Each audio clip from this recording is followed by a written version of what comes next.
All of his co-workers were... Wait, no. This isn't the right office, is it? Is this Stanley's office?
When Stanley came to a set of 2 open doors, he entered the door on his left.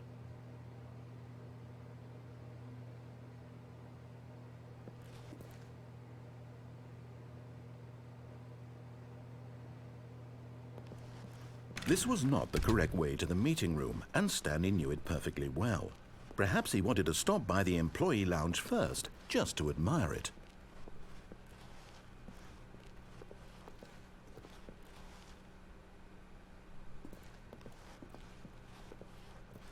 Ah, yes, truly a room worth admiring. It had really been worth the detour after all, just to spend a few moments here in this immaculate, beautifully constructed room. Stanley simply stood here, drinking it all in.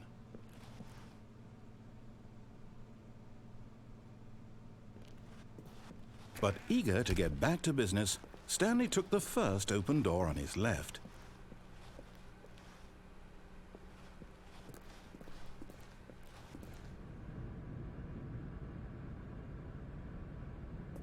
Stanley was so bad at following directions, it's incredible he wasn't fired years ago. Look, Stanley, I think perhaps we've gotten off on the wrong foot here.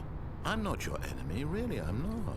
I realize that investing your trust in someone else can be difficult, but the fact is that the story has been about nothing but you all this time.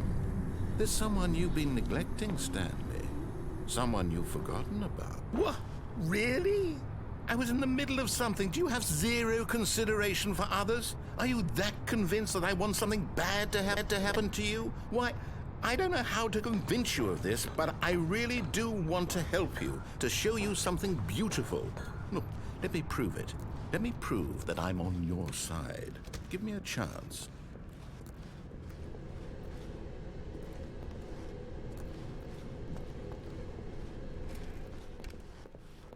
Now listen carefully, this is important. Stanley walked through the red door.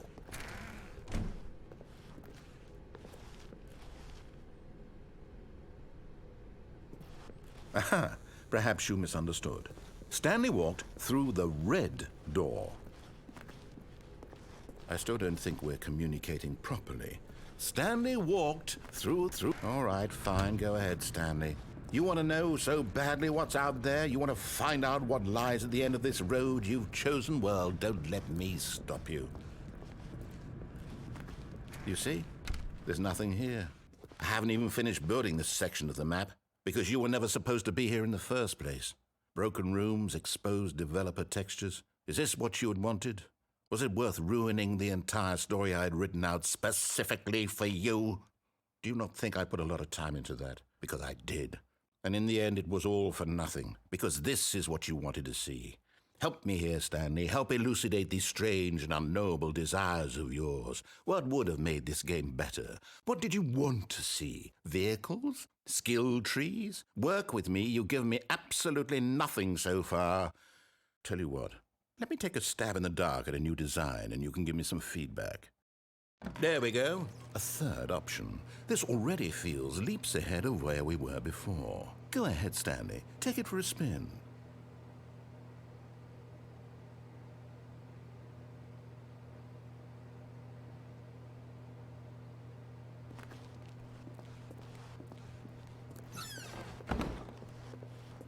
Okay, I'm going to stop you there. Now, tell me about your experience with this new version. Would you say that the game benefited from allowing you more choices? Feel free to be honest. I'm looking for some real critical feedback here. Aha! You see, I knew I was onto something. Where do these flashes of inspiration come from? How did I know the game needed a third door? Well, it's instinct mostly, a calling in your gut. I really couldn't say where the idea came from, except that I felt it in my soul. You can't teach that, Stanley. Don't even try. Here, based on the data from your previous playthrough, I've compiled a new version. And to be perfectly candid, I think I've knocked it out of the park with this one. Let's take a look.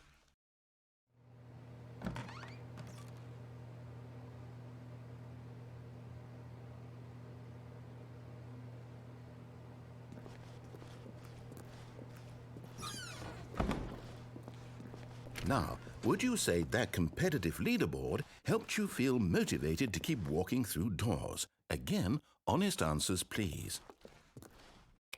Hey, I nearly forgot. I've got a prototype of a new game I've been working on, and now would be a lovely opportunity to give it some playtesting. You wouldn't mind taking a look at it, would you? Perfect. Let me boot it up.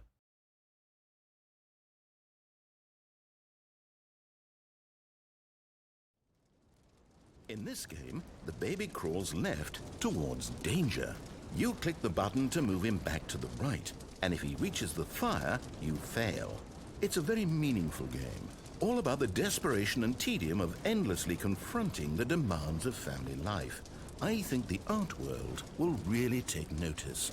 But of course, the message of the game only becomes clear once you've been playing it for about 4 hours. So why don't you give it 4 hours of play to make sure it's effective? Be sure to keep notes on your experience.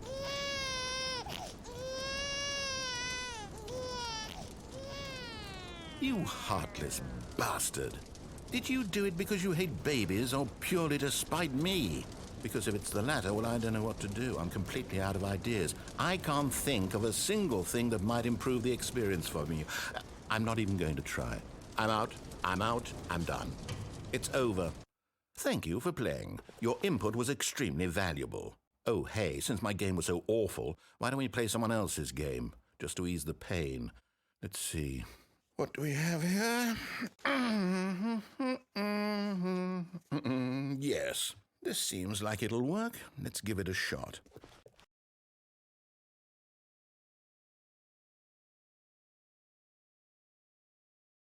Well, Stanley, is this any better? At last, the one thing you've always desired. A game I had absolutely nothing to do with. But is it enough? Tell me that, Stanley. Will it ever be enough? Well, I'll say this. I'm done making things for you. From now on, I will only create to fulfill a greater artistic purpose. Watch this, Stanley. I'm going to build a house.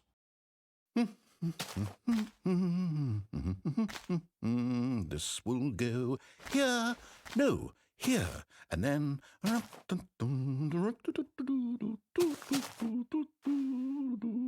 Let's see, what does it need? Yes, of course. And just to finish it all off, yes, it's complete.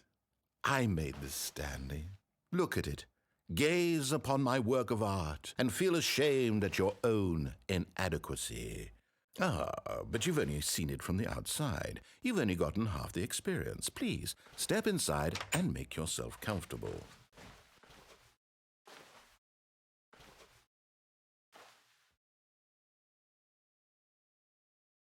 Isn't it grand? Isn't it perfect? It could only be better if... Wait, that's it. We must rebuild it out of diamond. Diamond everything. Yes, yes, yes. Come along, Stanley. We have to go mining.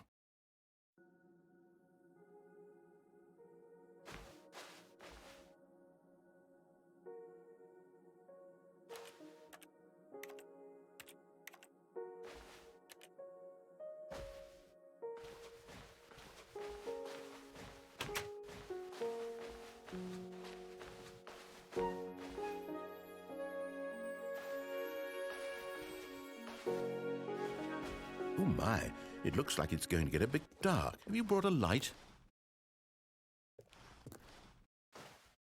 Oh, no, no, no, no, no. This is far more open-ended than I had in mind. I'm looking for something more narrow and linear. Something that makes you feel utterly irrelevant. This won't do at all. 1 out of 5.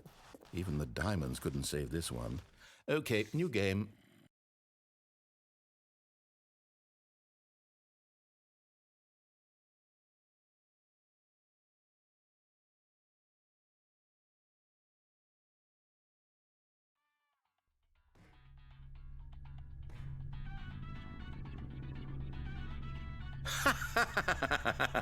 Yes! I don't even know what this game is, but I love it.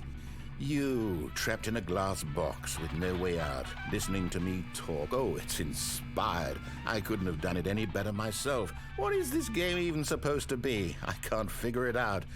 Okay, now I'm curious. Let's go find out what the hell this is.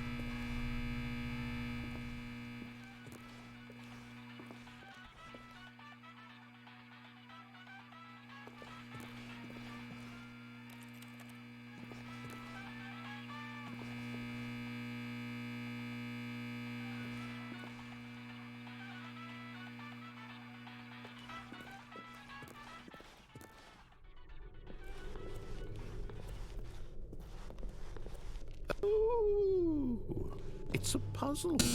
Critical thinking, Stanley. Your forte.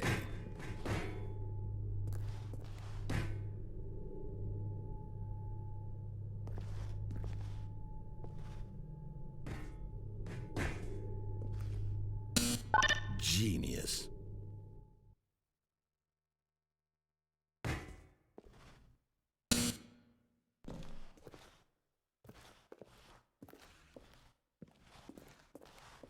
No, actually, you know what? I think that's plenty.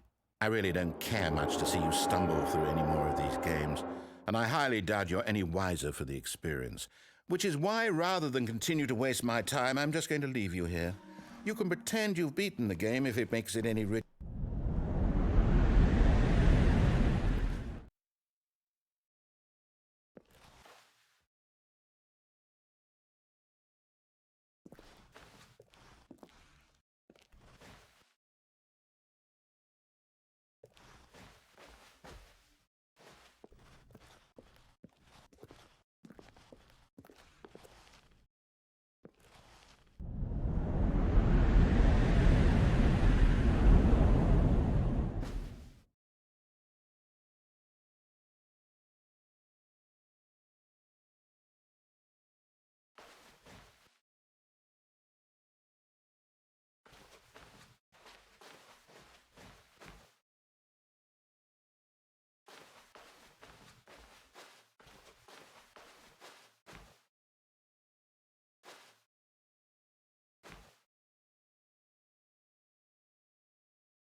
I wonder what he found. If what he wanted was to be the leading man in his own story, well, perhaps he's gotten it, down in wherever he is right now. I wonder if he's happy with his choice, and if he's learned the heavy cost that comes with it. He'll understand soon what I was trying to tell him. He needs me. Someone who will wrap everything up at the end, to make sense out of the chaos and the fear and the confusion. That's who I am. That is what I mean to this world. Oh, yes. Yes, I'll be back. There's no other way. Once this ends, after it all comes to a close, then I'll be back. The end will be here soon. Very soon. I can wait.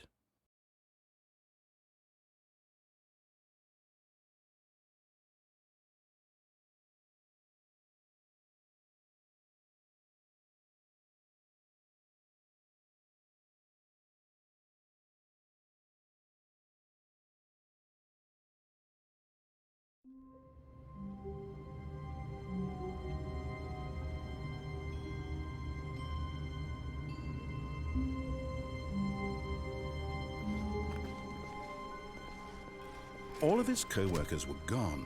What could it mean? Stanley decided to go to the meeting room. Perhaps he had simply missed a memo. No matter how hard Stanley looked, he couldn't find a trace of his co-workers.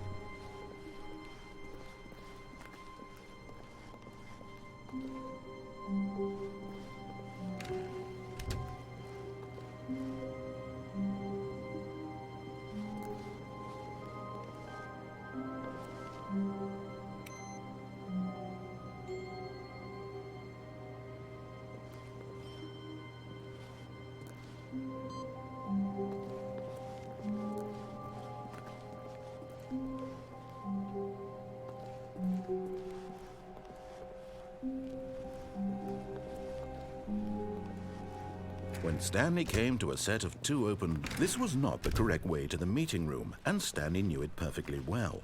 Perhaps he wanted to stop by the employee lounge first, just to admire it. Wow.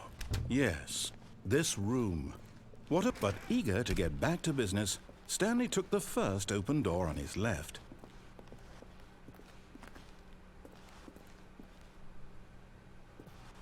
And so he detoured through the maintenance section, walked straight ahead to the opposite door, and got back on track.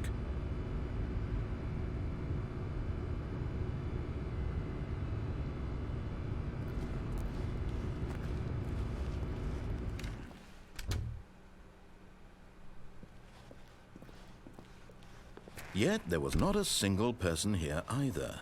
Feeling a wave of disbelief, Stanley decided to go up to his boss's office, hoping he might find an answer there. Coming to a staircase, Stanley walked upstairs to his boss's office.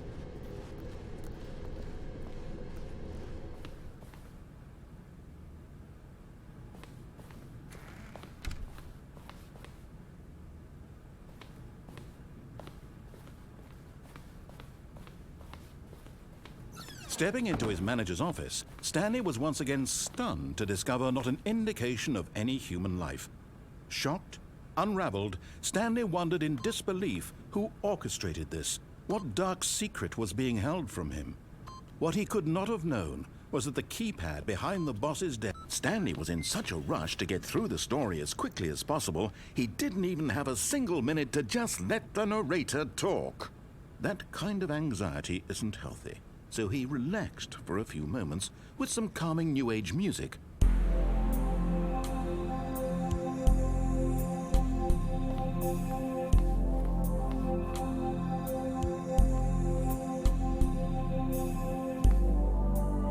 Feeling soothed and rejuvenated, Stanley calmly walked forward into the opened passageway.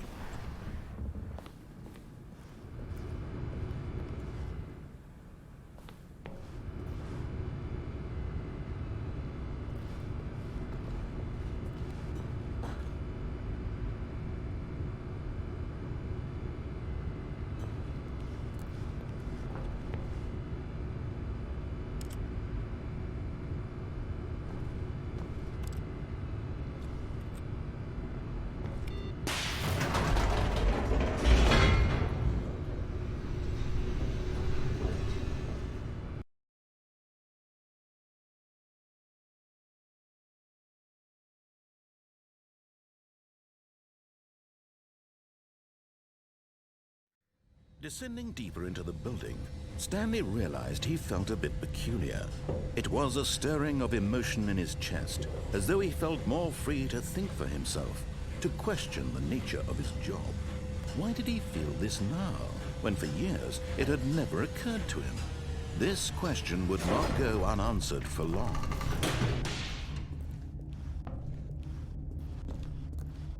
Stanley walked straight ahead through the large door that read Mind Control Facility.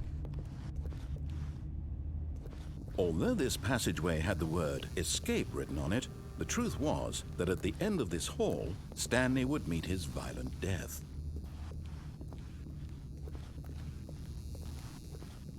The door behind him was not shut. Stanley still had every opportunity to turn around and get back on track. At this point, Stanley was making a conscious, concerted effort to walk forward and willingly confront his death.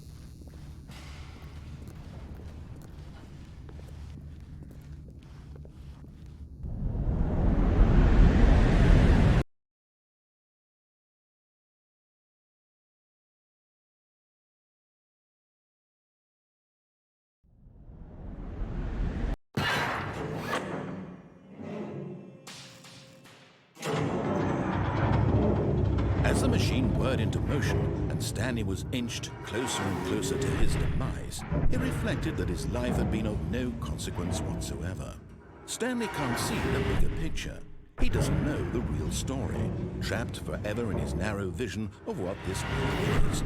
Perhaps his death was of no great loss, like plucking the eyeballs from a blind man. So he resigned and willingly accepted this violent end to his brief and shallow life. Farewell, Stanley.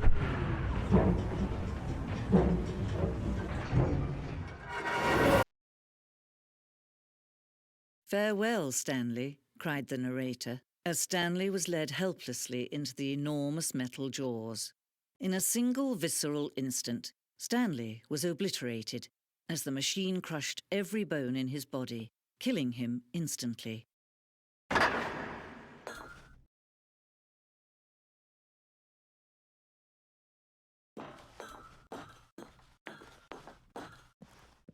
And yet it would be just a few minutes before Stanley would restart the game, back in his office, as alive as ever. What exactly did the narrator think he was going to accomplish? When every path you can walk has been created for you long in advance, death becomes meaningless, making life the same. Do you see now? Do you see that Stanley was already dead from the moment he hit start?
All of his co-workers were gone.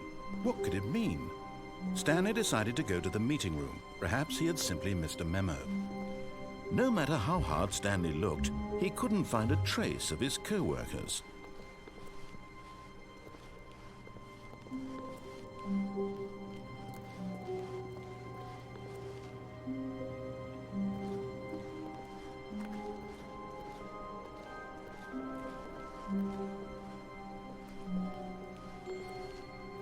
When Stanley came to a set of 2 open doors, this was not the correct way to the meeting room, and Stanley knew it perfectly well.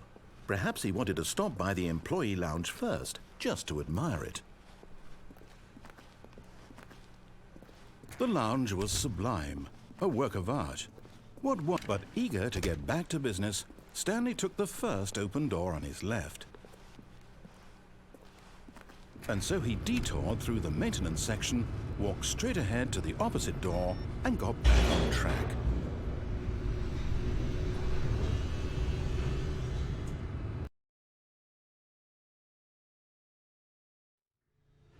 But Stanley didn't want to go back to the office. He wanted to wander about and get even further off track. So now in order to get back, he needed to go, from here, it's, left.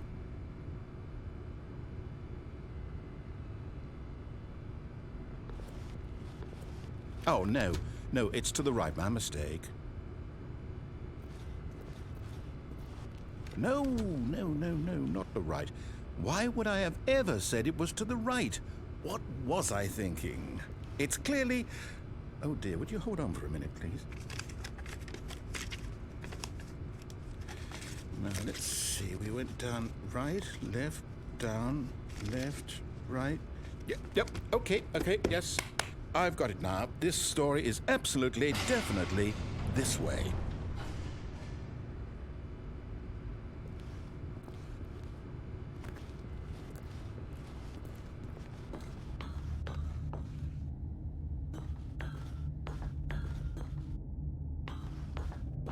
No. This isn't right at all. You're not supposed to be here yet. This is all a spoiler. Quick, Stanley, close your eyes. Okay. We just have to get back to, oh, who am I kidding? It's all rubbish now. The whole story completely unusable. How about, rather than waste my time trying to salvage this nonsense, we'll just restart the game from the beginning. And this time, suppose we don't wander so far off track, Okay, from the top.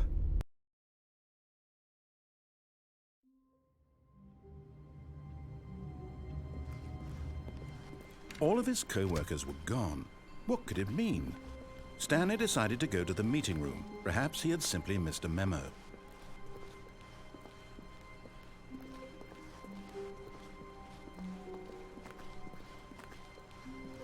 When Stanley... Wait, what? No, I restarted. I swear I definitely restarted the game over, completely fresh. Everything should be... Oh, did something change? Stanley, did you change anything when we were back in that room with all the monitors? Did you move the story somewhere or... Hold on. Why am I asking you? I'm the one who wrote the story. It was right here just a minute ago. I know for sure that it's here somewhere. Okay, then. It's an adventure. Come, Stanley. Let's find the story.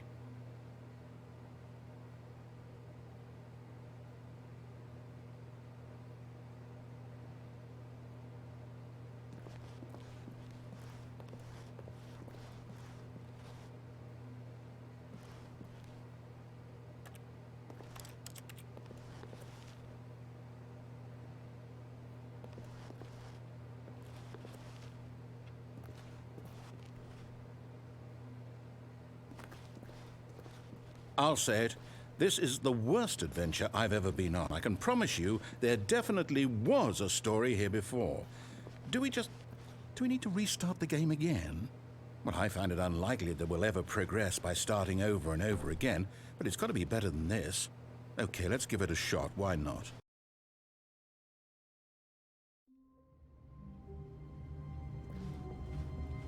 All of his co-workers were gone. What could it mean? Stanley decided to go to the meeting room. Perhaps he had simply missed a memo.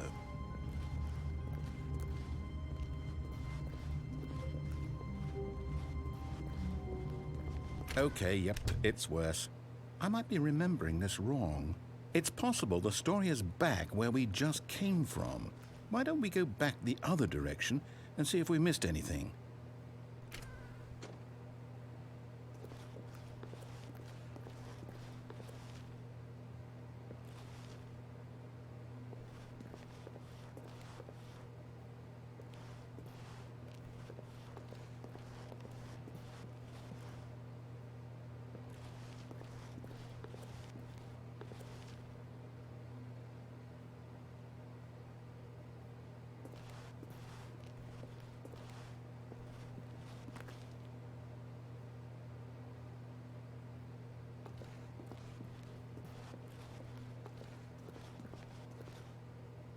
Aha! I knew we'd miss something. The story. Here it comes. No, wait. Never mind. Not the story. Okay, let's head back the other way and retrace our steps.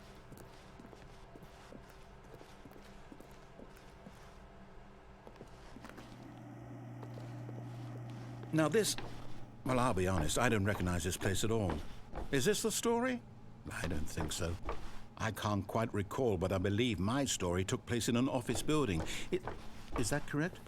Do you remember, Stanley? Well, do you know what?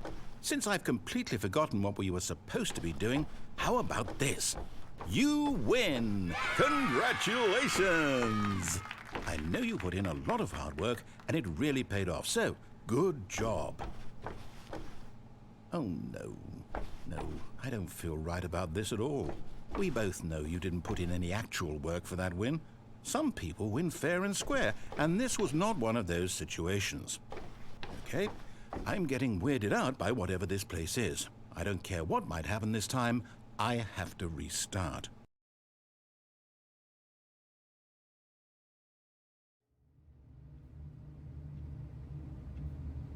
All right, I've got a solution. This time, to make sure we don't get lost, I've employed the help of the Stanley Parable Adventure Line. Just follow the line. How simple is that?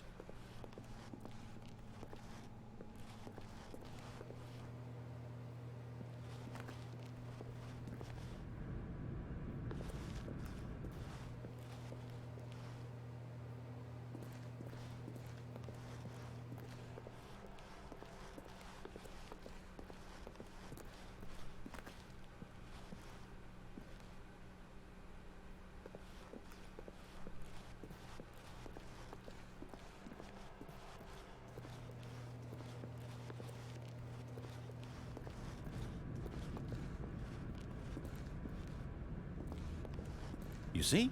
The line knows where the story is. It's over in this direction. Onward, Stanley, to destiny. Though, here's a thought. Wouldn't wherever we end up be our destination, even if there's no story there? Or to put it another way, is the story of no destination still a story?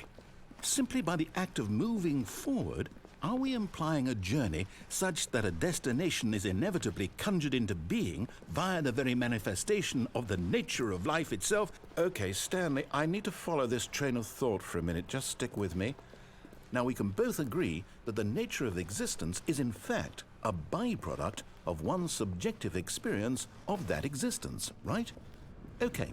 Now, if my experience of your existence rests inside of your subjective experience of this office, is this office, in fact, the skeleton of my own relative experiential mental subjective construct? Whoa. Hang on. That got a bit weird back there. Well, I'd like to apologize. Not sure where I was going with all that. You know what? I think what we need right now is a bit of music to lighten the mood.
Without the music, go back and look at that fern. Stanley, this fern will be very important later in the story. Make sure you study it closely and remember it carefully. You won't want to miss anything.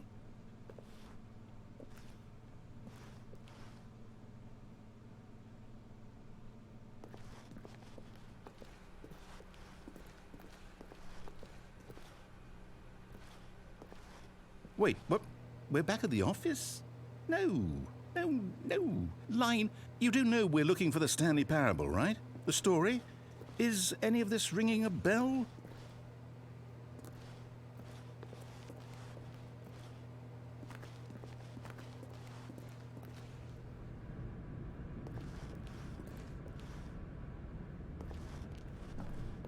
Oh, no, not again. Line, how could you have done this to us? And after we trusted you, after everything we've been through, you... Oh, I can't take this anymore. To hell with it. Restart.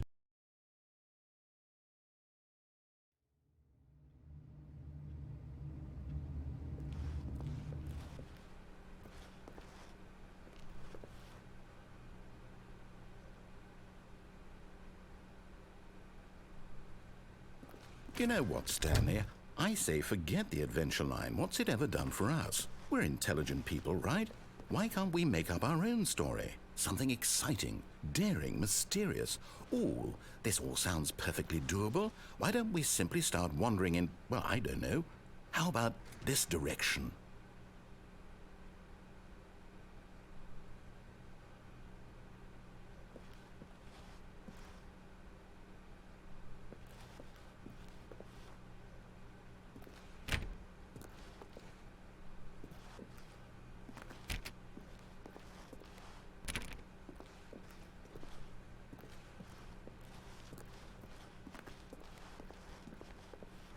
Now, yes, this is exciting. Just me and Stanley forging a new path, a new story. Well, it could be anything. What do you want our story to be? Go wild. Use your imagination. Whatever it might be, Stanley, I'm ready for it.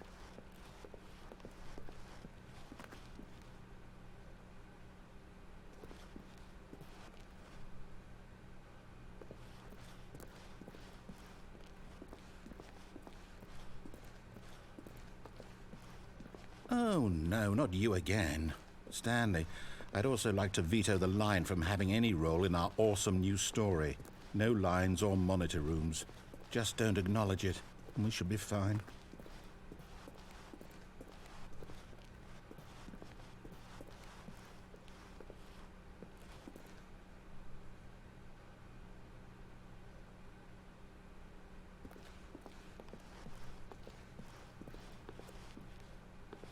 Ah, a choice. We get to make a decision. From here, the story is in our control. How important we mustn't squander the opportunity. In fact, I believe I need a minute to think here. Just walk in circles for a minute. Okay, so I know that each door has to lead somewhere, which means that somewhere at the place where we're trying to go, there must be a reverse door that leads here. And that in turn means that our destination corresponds with the counter-inverted reverse door's origin. So starting from the right, let us ask, will taking the right door lead us to where we're going? And since the answer is clearly yes, then by all accounts, the door on the right is the correct one. Another victory for logic. Come, Stanley, our destiny awaits.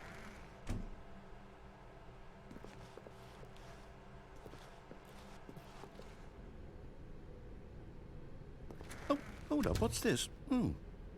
The confusion ending. You're telling me that's what this is?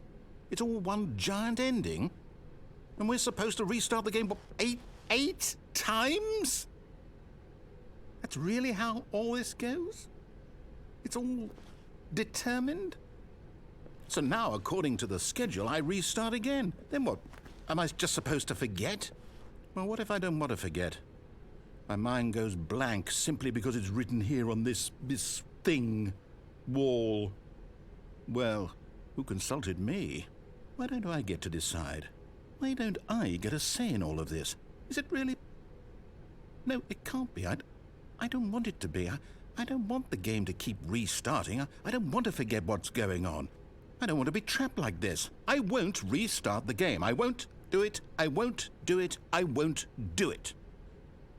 And the timer stopped? Does that mean, did we do it? Did we break the cycle? The, whatever it is that made this schedule? How would we even know? Will someone come for us? Will something happen? So, okay. I guess now we just wait, you know. I suppose in some way that this is a kind of story, wouldn't you agree? I'm not quite sure if we're in the destination or the journey, though they're always saying that life is about the journey and not the destination, so I hope that's where we are right now. We'll find out, won't we? Eventually. Well, in the meantime, if you do happen to have a...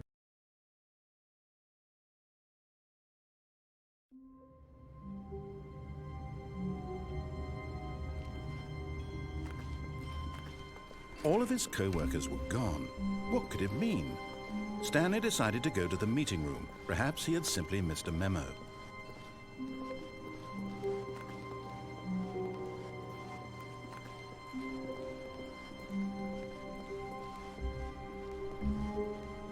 When Stanley came to a set of 2 open doors, he entered the... This was not the correct way to the meeting room, and Stanley knew it perfectly well. Perhaps he wanted to stop by the employee lounge first, just to admire it. Standing now in this incredible room, Stanley for the first time, but eager to get back to business, Stanley took the first open door on his left. Stanley was so bad at following directions, it's incredible he wasn't fired years ago.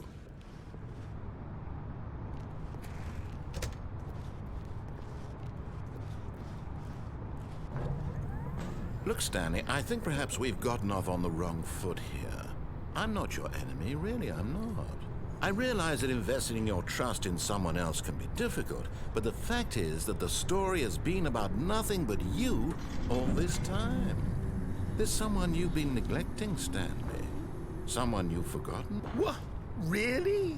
I was in the middle of something. Do you have zero consideration for others? Are you that convinced that I want something bad to happen to you? Why, I don't know how to convince you of this, but I really do want to help you, to show you something beautiful. Look, let me prove it. Let me prove that I'm on your side. Give me a chance. Now listen carefully, this is important. Stanley walked through the red door.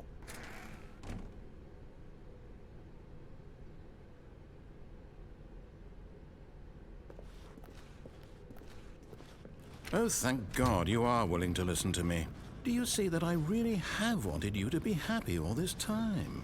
The problem is all these choices. The two of us always trying to get somewhere that isn't here. Running and running and running, just the way you're doing right now. Don't you see that it's killing us, Stanley? I want it to stop. We would both be so much happier if we just stopped. And I think I have a solution. Here, let me show you.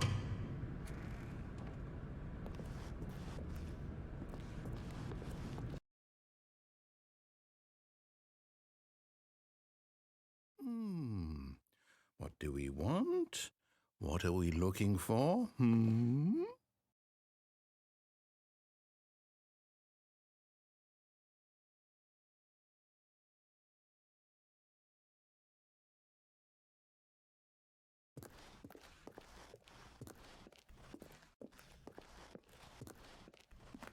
Here. Yes. Oh, it's beautiful, isn't it? If we just stay right here, right in this moment with this place, Stanley, I think I feel happy. I actually feel happy.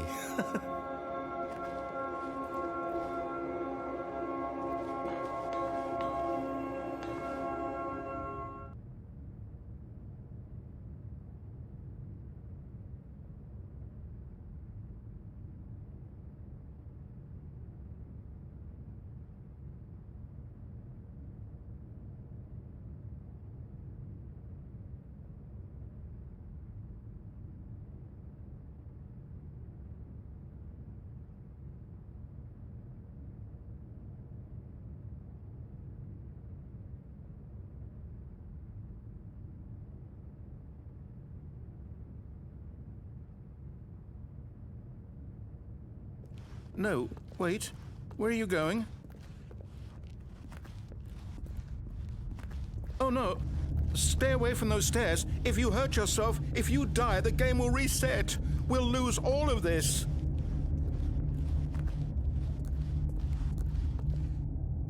Please, no, Stanley, let me stay here. Don't take this from me.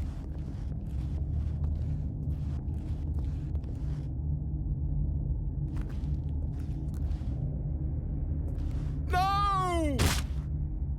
Oh, thank God. You lived.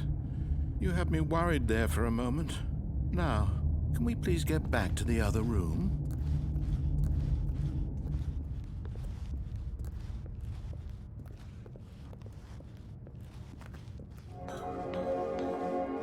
There. See? This is what you want. This is where we can both be happy. We really can. If we stop moving, we just have to stop moving.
Stanley, go back.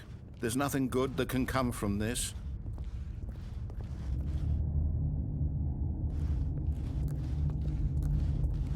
No. No, no, what are you doing? Do you just not believe me? What can I say to convince you?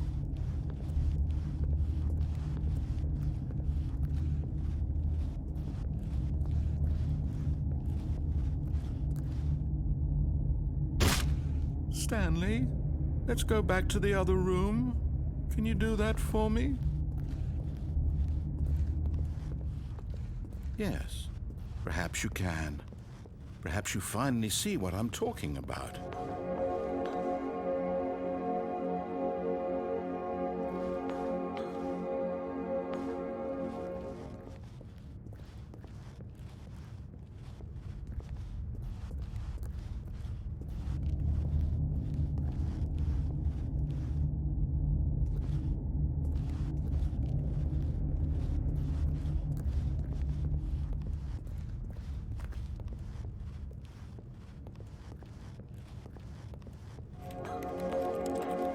I know you'll see that we can't be happy if we leave this place. You can see that, can't you?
No, perhaps not.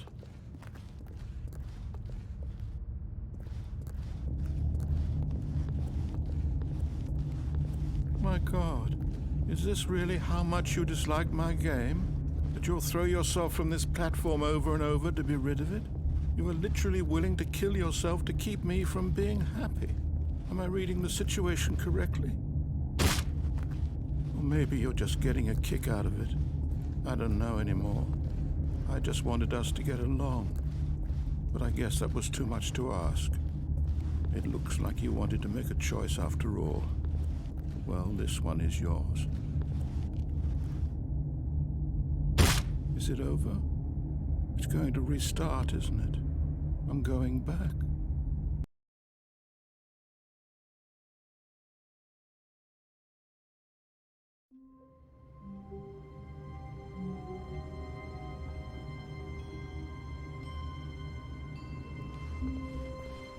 How wonderful. Stanley was alone. Finally. This is great, he thought to himself. This is what I've wanted all along. I got what I wanted. No matter how hard Stanley looked, he couldn't find a trace of his co-workers.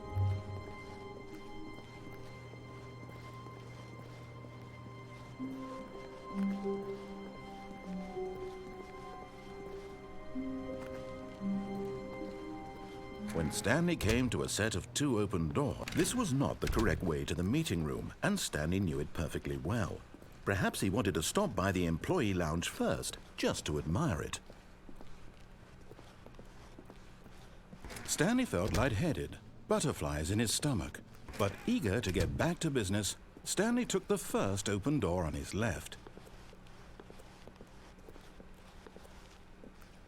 Stanley was so bad at following directions, it's incredible he wasn't fired years ago.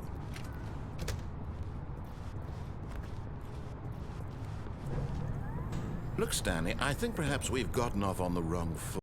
But in his eagerness to prove that he is in control of the story and no one gets to tell him what to do, Stanley leapt from the platform and plunged to his death. Good job, Stanley. Everyone thinks you are very powerful.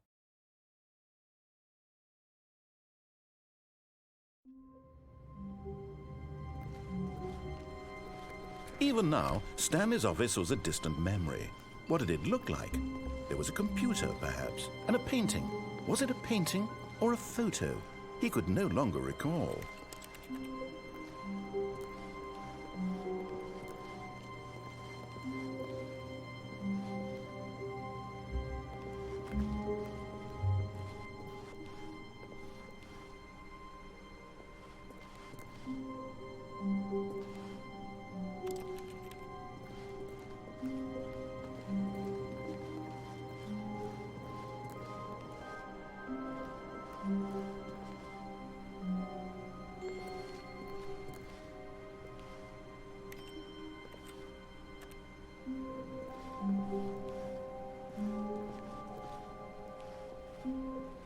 When Stanley came to a set of 2 open doors, he entered the door on his left. This was not the correct way to the meeting room, and Stanley knew it perfectly well. Perhaps he wanted to stop by the employee lounge first, just to admire it. The lounge was grand, majestic, perhaps too much, but eager to get back to business, Stanley took the first open door on his left.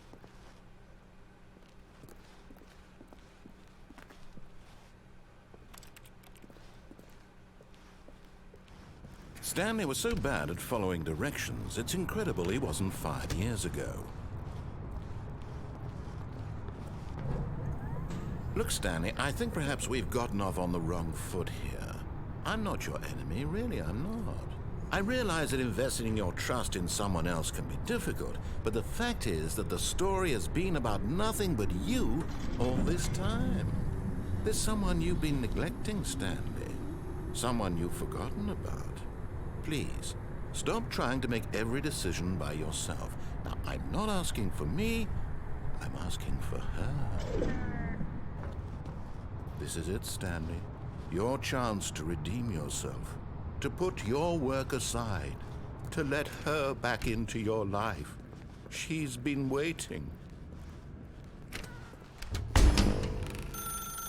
That's her, Stanley. You need to be the one to do this, to reach out to her. If you can...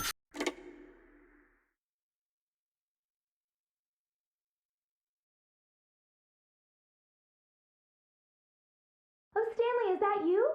Hold on, sweetie. Sorry to keep you waiting. I'm just pulling the bread out of the oven.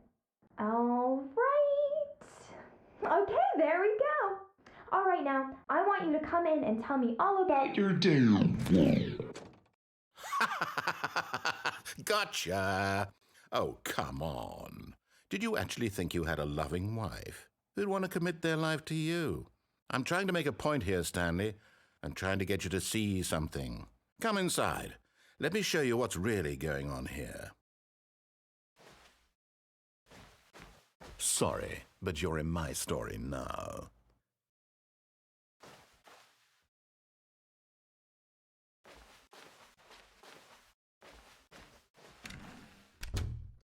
This is a very sad story about the death of a man named Stanley. Stanley is quite a boring fellow. He has a job that demands nothing of him, and every button that he pushes is a reminder of the inconsequential nature of his existence.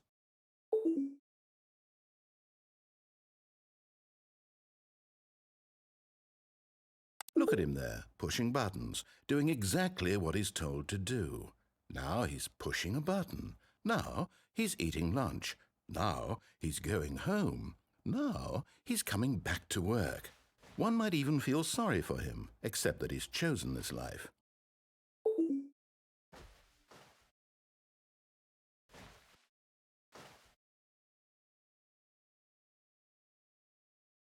But in his mind, he can go on fantastic adventures. From behind his desk, Stanley dreamed of wild expeditions into the unknown, fantastic discoveries of new lands. It was wonderful. And each day that he returned to work was a reminder that none of it would ever happen to him. And so he began to fantasize about his own job.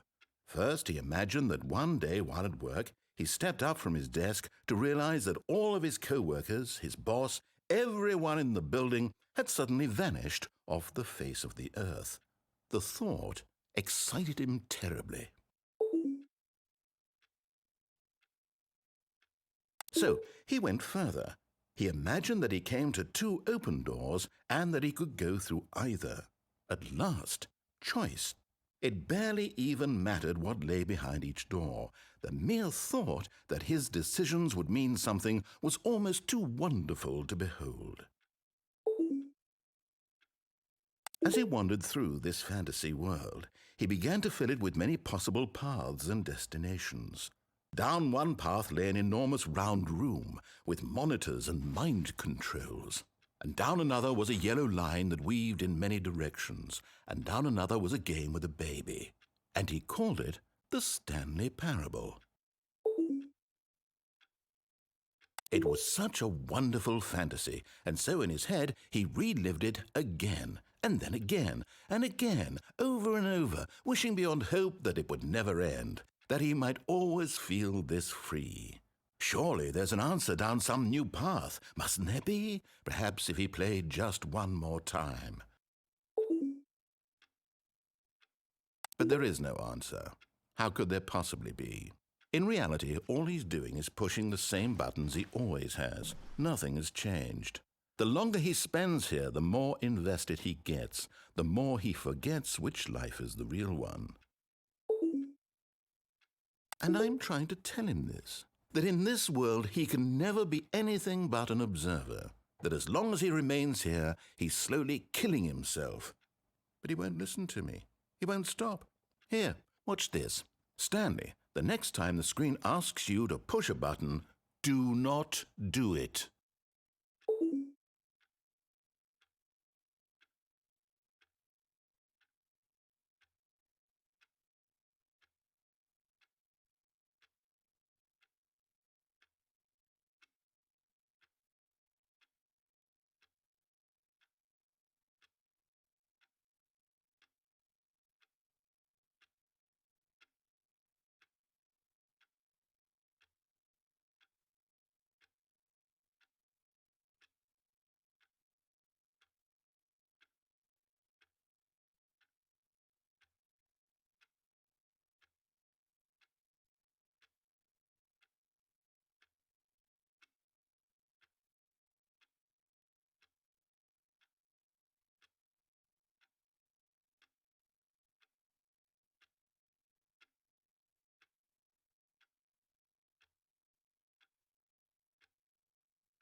You see? Can he just not hear me? How can I tell him in a way that he'll understand that every second he remains here, he's electing to kill himself?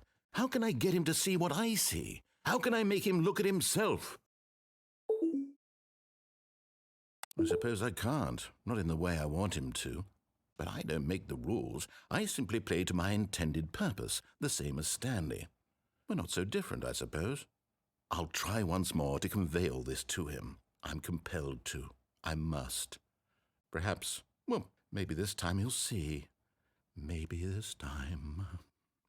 And I tried again, and Stanley pushed a button. And I tried again, and Stanley pushed a button. And I tried.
Stanley stood for a long time in one spot.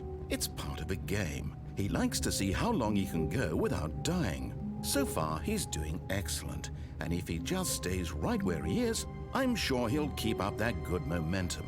Let's observe the genius at work.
Stanley knew the office layout like the back of his hand. It was only a matter of time before he found the others, wherever they were. Just a matter of time.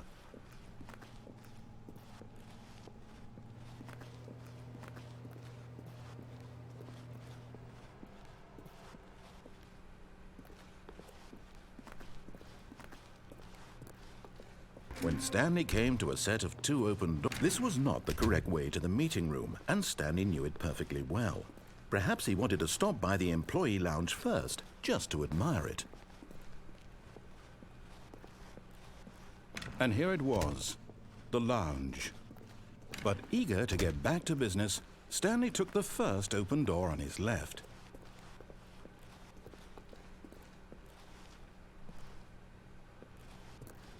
Stanley was so bad at following directions, it's incredible he wasn't fired years ago.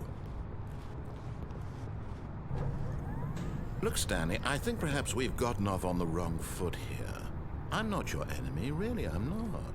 I realize that investing your trust in someone else can be difficult, but the fact is that the story has been about nothing but you all this time. There's someone you've been neglecting, Stanley. Someone you've forgotten about.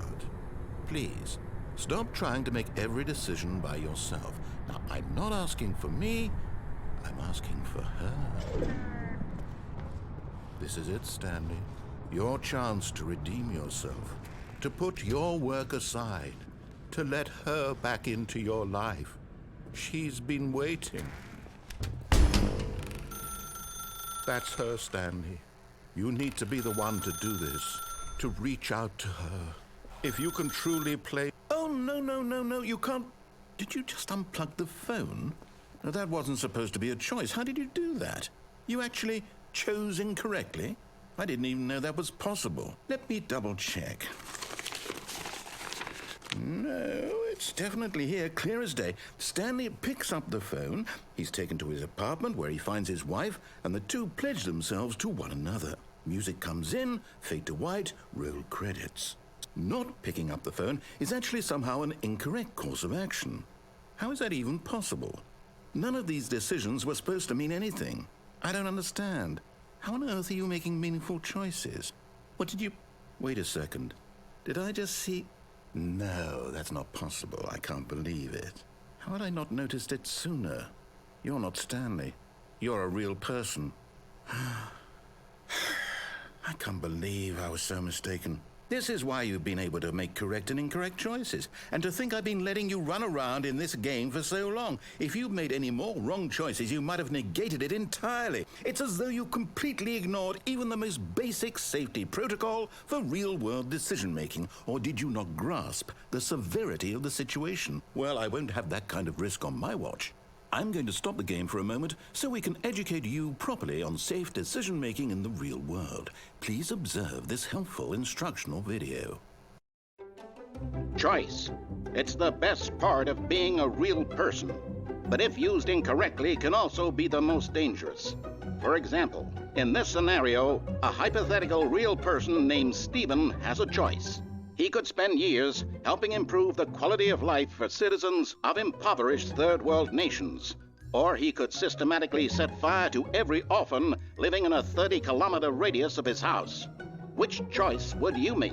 Remember that unlike here, the real world makes sense, and at no time should you make a choice that does not conform to rational logic. If you find yourself speaking with a person who does not make sense, in all likelihood, that person is not real. Allow the person to finish their thought, then provide an excuse why you cannot continue talking. Turn to a partner and practice saying, "My goodness, is it 4:30? I'm supposed to be having a back, sack, and crack."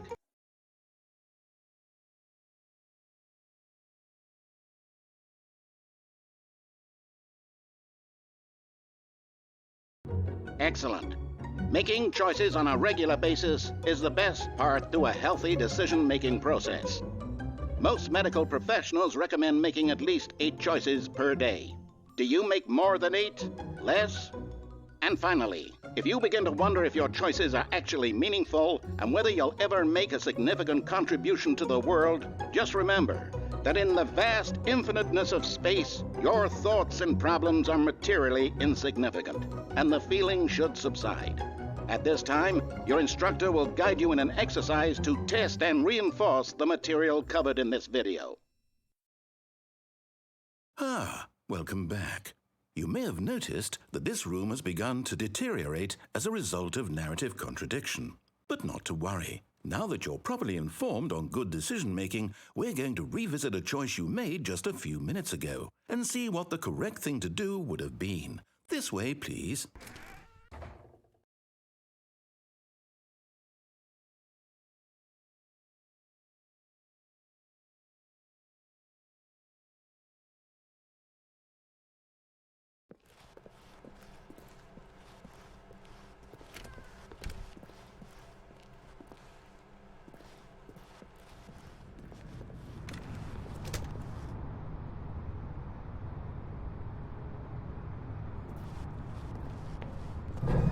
Now that we know your choices are meaningful, we can't have you jumping off the platform and dying.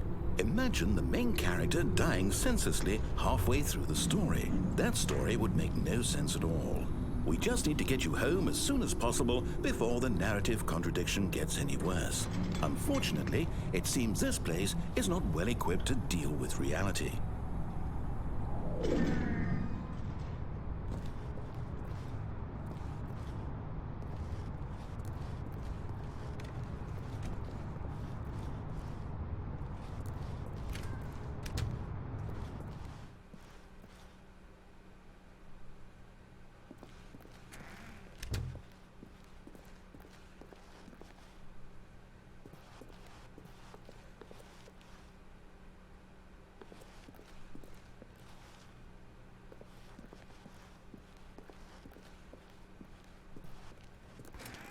Almost there. You'll take the door on the left, back to the correct ending, the story will have resolution once again, and you'll be home free in the real world.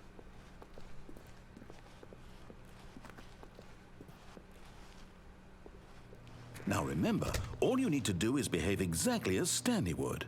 That means choosing responsibly and always putting the story first. I'm quite sure you'll be up to the task. Just follow my lead and you'll be fine. All right. When Stanley came to a set of 2 open doors, he entered the door on his left.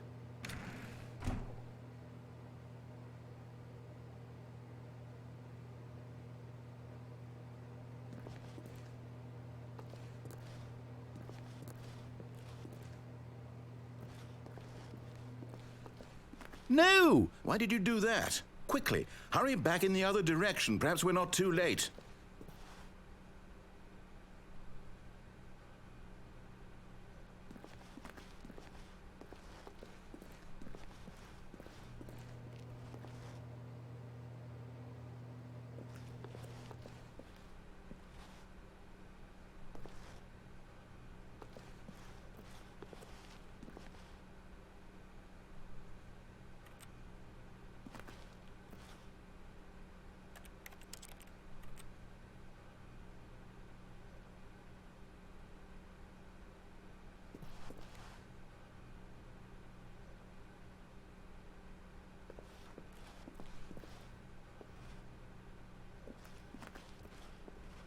Oh, it's ruined.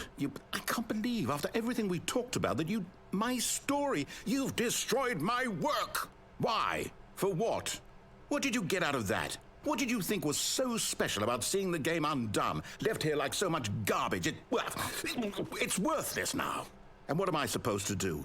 Even if there were a way to continue, would it be worth it? To know that my story is now incorrect? How can I go back to that? I can't erase that knowledge. I'll have to live with it forever, reliving its impossibility forever. I couldn't live that way. Is it better to shut the game down entirely? To willingly destroy all of my work? I don't know. What's the answer? What do I do? What do I do? What do I... No, I have to. I have to shut the game down. I have to. I have to.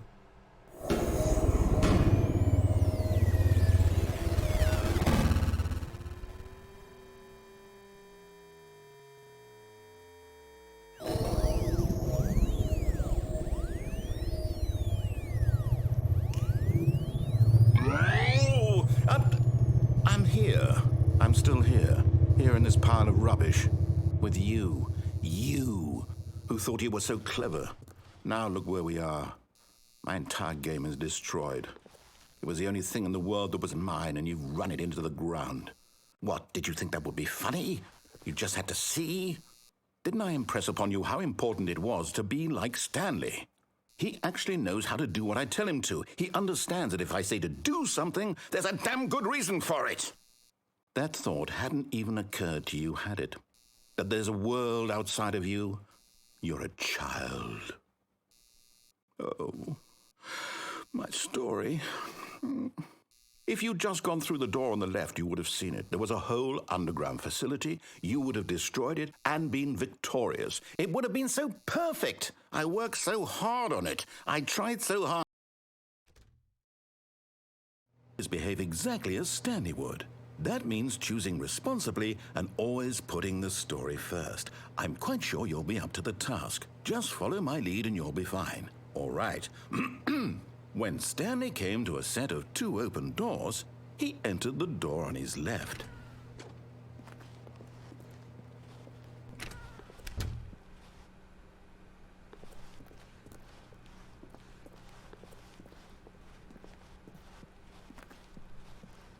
Yet there was not a single person here either.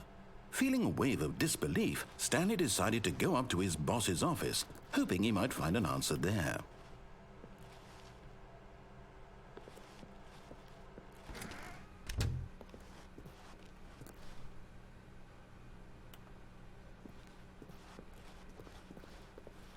Coming to a staircase, Stanley walked upstairs to his boss's office.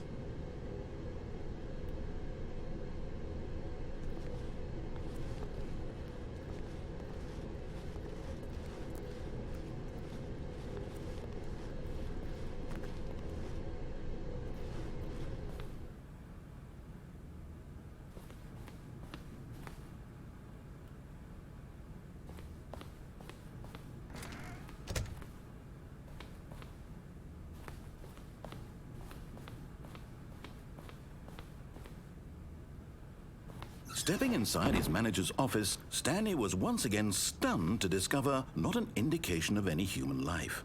Shocked, unraveled, Stanley wondered in disbelief who orchestrated this, until he saw the door with a voice receiver next to it. Surely behind this door lay all the answers to his questions. And beyond all probability, he knew the passcode. He had seen it on his boss's computer just last week. Night Shark 115. Was this the code to open the door? Would it still work? There was only one way to find out. Stanley had been trained never to speak up, but now he would draw from within himself the courage to face the unknown. He drew a sharp breath and then spoke the code.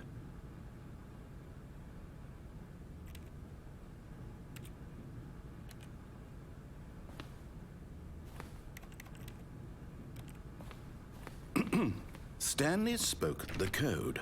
Night Shark 115. He spoke it into the receiver, right there on the wall.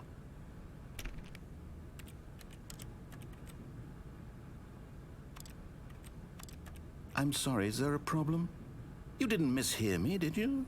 Please speak the code into the receiver. Otherwise we can't get on with the story. This is a crucial step.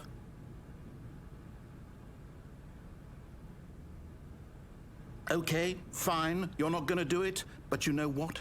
It's pretty humiliating to bring you this far, only for you to suddenly decide you have better things to do. I asked you for this one single thing, for your respect. The kind of respect Stanley shows for his choices. He knows what it means to take a story seriously. If you didn't want to see what I had to show you, then why did you come here? You had a choice, you know. You could have gone through the door on the right. You could have done whatever the hell you wanted over there. Why did you come this way? Speak. Say something to me. Explain yourself, you coward. When Stanley came to a set of 2 open doors, he entered the door on his left. Stanley? Hello? Are you... Is everything okay? Stanley, please. I need you to make a choice. I need you to walk through the door. Are you listening to me? Can you hear me? Is everything all right? Stanley, this is important. The story needs you. It needs you to make a decision. It cannot exist without you. Do you understand me?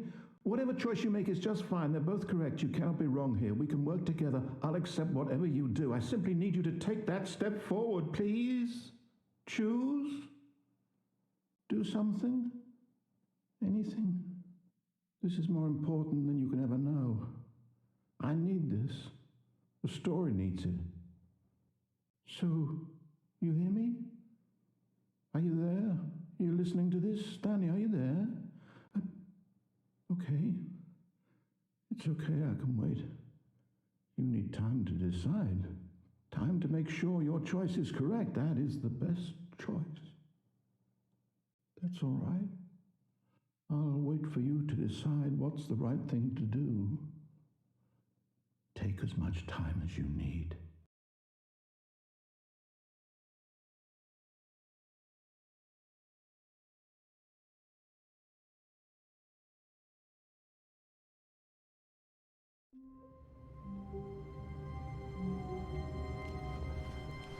All of his co-workers were gone. What could it mean? Stanley decided to go to the meeting room. Perhaps he had simply missed a memo.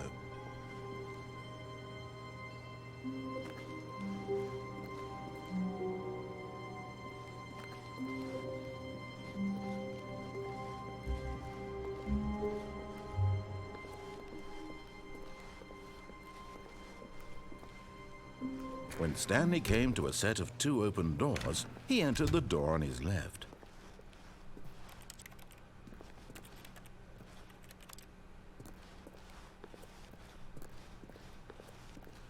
Yet there was not a single person here either. Feeling a wave of disbelief, Stanley decided to go up to his boss's office, hoping he might find an answer there.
Stanley stepped into the broom closet, but there was nothing here, so he turned around and got back on track.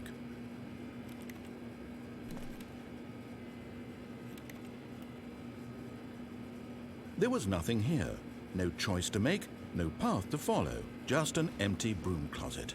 No reason to still be here.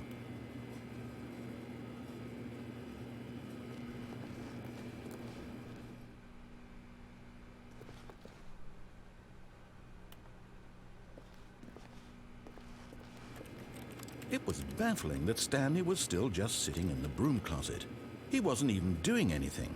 At least if there was something to interact with, he'd be justified in some way. As it is, he's literally just standing there doing sweet FA.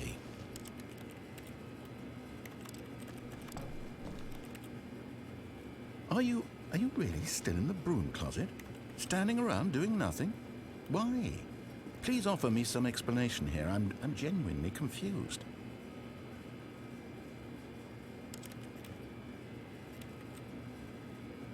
You do realize there's no choice or anything in here, right? If I'd said Stanley walked past the broom closet, at least you would have had a reason for exploring it to find out. But it didn't even occur to me because literally this closet is of absolutely no significance to the story whatsoever. I never would have thought to mention it.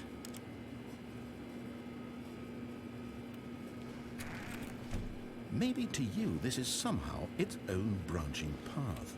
Maybe when you go talk about this with your friend, you'll say, "Oh, did you get the broom closet ending? The broom closet ending was my favorite." I hope your friends find this concerning.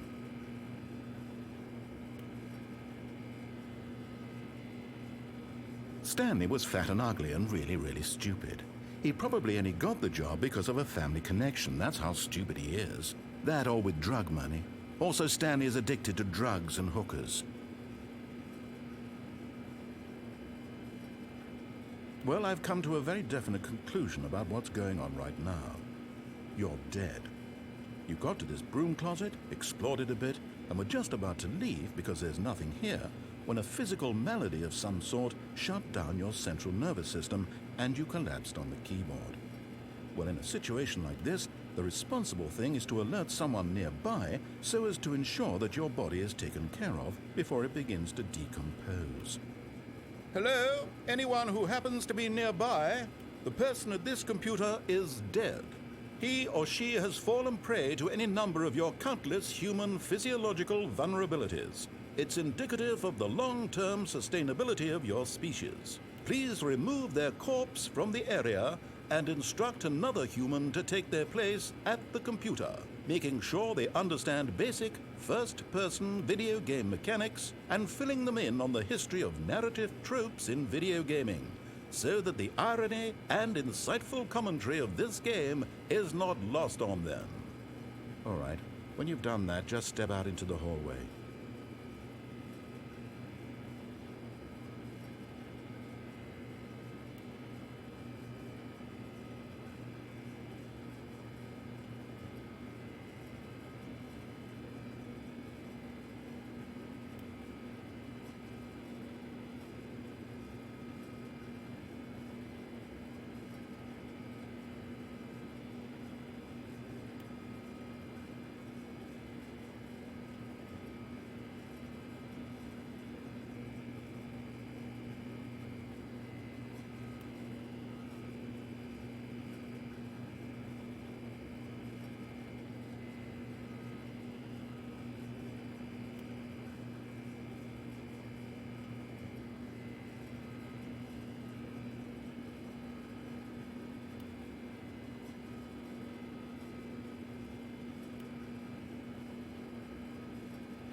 Ah, second player. It's good to have you on board.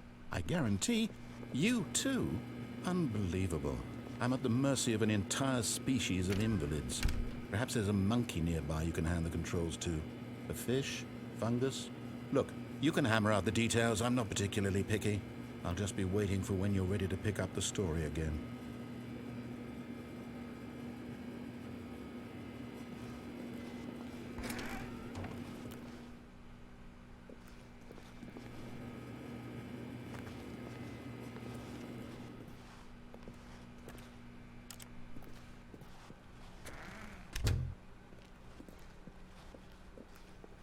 Coming to a staircase, Stanley walked upstairs to his boss's office.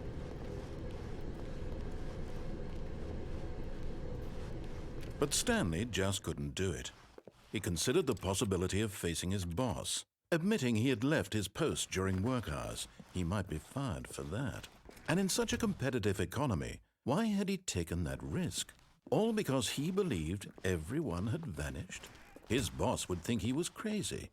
And then something occurred to Stanley. Maybe, he thought to himself, maybe I am crazy. All of my co-workers blinking mysteriously out of existence in a single moment for no reason at all? None of it made any logical sense. And as Stanley pondered this, he began to make other strange observations. For example, why couldn't he see his feet when he looked down? Why did doors close automatically behind him wherever he went? And for that matter, these rooms were starting to look pretty familiar. Were they simply repeating? No, Stanley said to himself, this is all too strange. This can't be real. And at last, he came to the conclusion that had been on the tip of his tongue. He just hadn't found the words for it. "I'm dreaming!" he yelled. "This is all a dream." Oh, what a relief Stanley felt to have finally found an answer, an explanation. His co-workers weren't actually gone. He wasn't going to lose his job. He wasn't crazy after all. And he thought to himself, I suppose I'll wake up soon. I'll have to go back to my boring real-life job pushing buttons. I may as well enjoy this while I'm still lucid. So he imagined himself flying and began to gently float above the ground. Then he imagined himself soaring through space on a magical starfield, and it too appeared. It was so much fun, and Stanley marveled that he had still not woken up. How was he remaining so lucid? And then perhaps the strangest question of them all entered Stanley's head. One he was amazed he hadn't asked himself sooner. Why is there a voice in my head dictating everything that I'm doing and thinking? Now the voice was describing itself being considered by Stanley, who found it particularly strange. I'm dreaming about a voice describing me, thinking about how it's describing my thoughts, he thought. And while he thought it all very odd and wondered if this voice spoke to all people in their dreams, the truth was that, of course, this was not a dream. How could it be? Was Stanley simply deceiving himself, believing that if he's asleep, he doesn't have to take responsibility for himself? Stanley is as awake right now as he's ever been in his life. Now, hearing the voice speak these words was quite a shock to Stanley.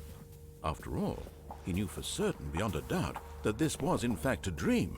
Did the voice not see him float and make the magical stars just a moment ago? How else would the voice explain all that? This voice was a part of himself too. Surely, if he could just... He would prove it. He would prove that he was in control, that this was a dream.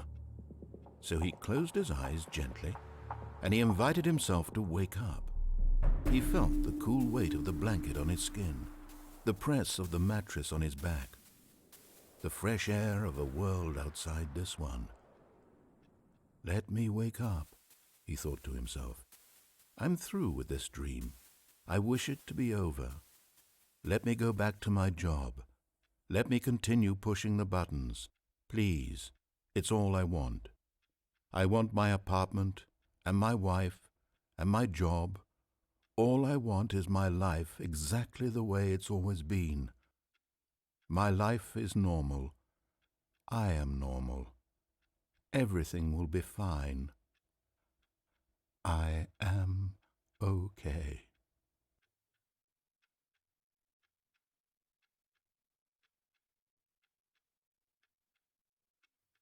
Stanley began screaming.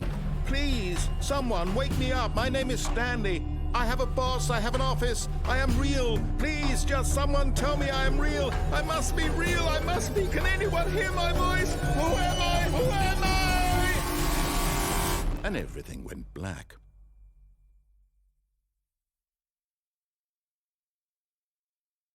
This is the story of a woman named Mariella. Mariella woke up on a day like any other. She arose, got dressed, gathered her belongings, and walked to her place of work. But on this particular day, her walk was interrupted by the body of a man who had stumbled through town talking and screaming to himself, and then collapsed dead on the sidewalk. And although she would soon turn to go call for an ambulance, for just a few brief moments she considered the strange man. He was obviously crazy. This much she knew. Everyone knows what crazy people look like. And in that moment, she thought to herself how lucky she was to be normal. I am sane. I am in control of my mind. I know what is real and what isn't. It was comforting to think this, and in a certain way, seeing this man made her feel better. But then she remembered the meeting she had scheduled for that day, the very important people whose impressions of her would affect her career, and by extension, the rest of her life. She had no time for this, so it was only a moment that she stood there, staring down at the body. And then she turned and ran.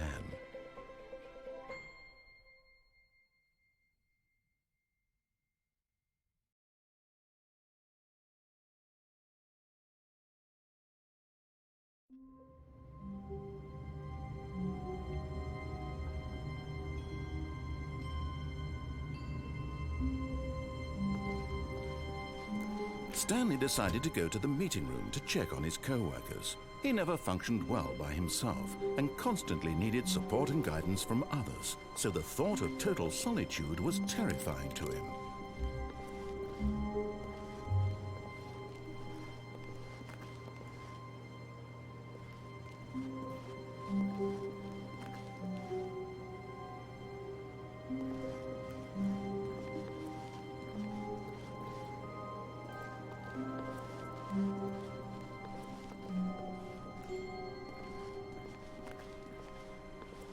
No matter how hard Stanley looked, he couldn't find a trace of his co-workers.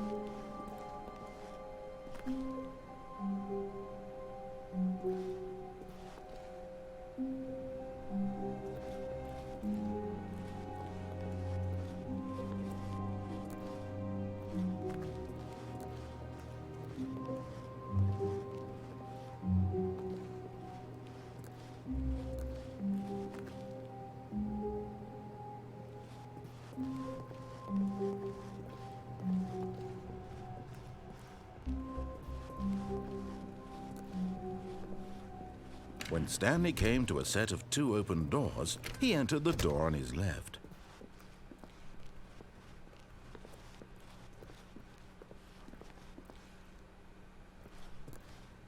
Yet there was not a single person here either.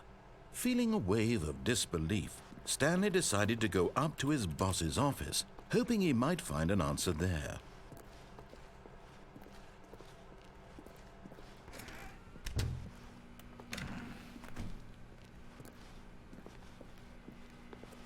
No, not again. I won't be part of this. I'm not going to encourage you. I'm not going to say anything at all. I'm just going to be patient and wait for you to finish whatever it is you enjoy doing so much in this room. Please take your time.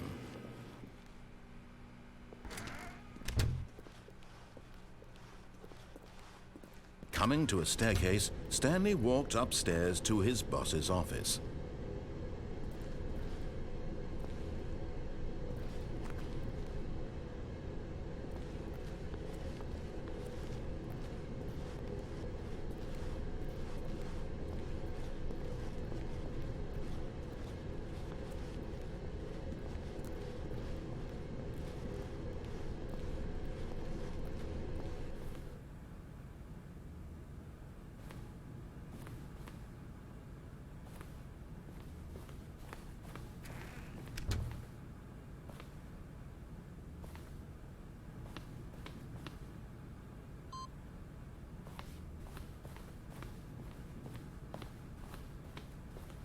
Okay, I think we all know the drill by now. Blah, blah, blah. Dark secrets, the keypad, Stanley pushes some buttons. Oh, hey, look, it's a new passageway. Quelle surprise.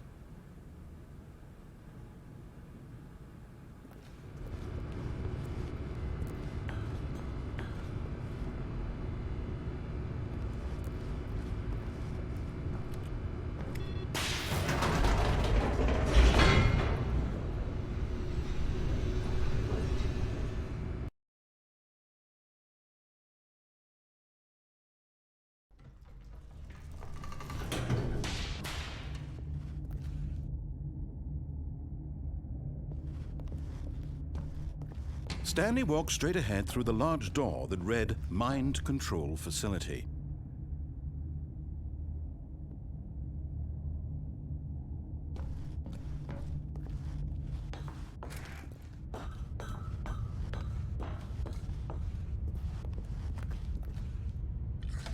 The lights rose on an enormous room packed with television screens. What horrible secret did this place hold? Stanley thought to himself. Did he have the strength to find out?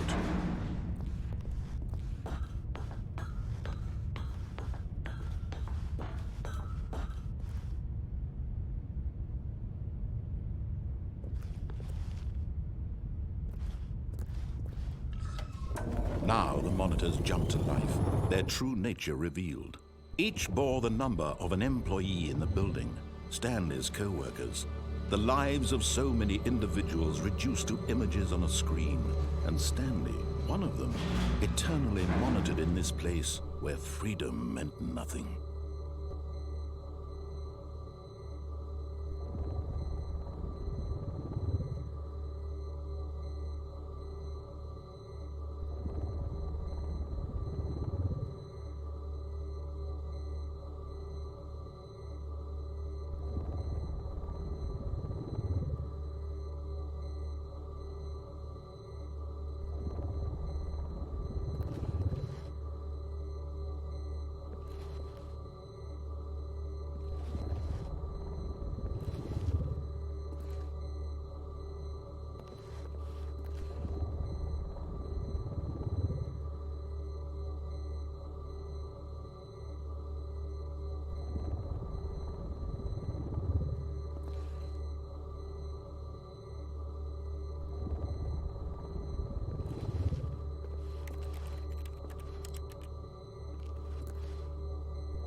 This mind control facility, it was too horrible to believe. It couldn't be true.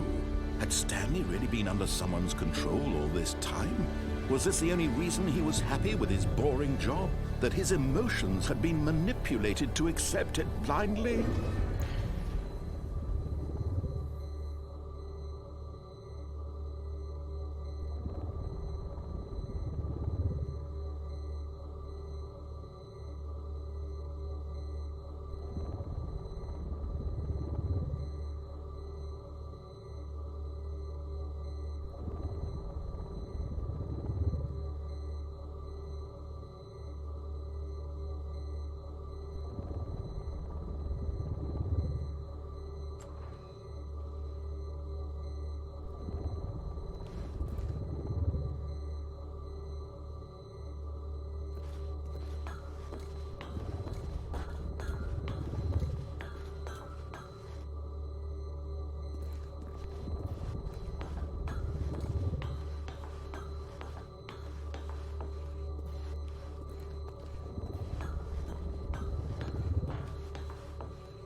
He refused to believe it. He couldn't accept it. His own life in someone else's control? Never! It was unthinkable, wasn't it? Was it even possible? Had he truly spent his entire life utterly blind to the world? But here was the proof. The heart of the operation. Controls labeled with emotions. Happy, or sad, or content. Walking, eating, working. All of it monitored and commanded from this very place. And as the cold reality of his past began to sink in, Stanley decided that this machinery would never again exert its terrible power over another human life. For he would dismantle the controls once and for all.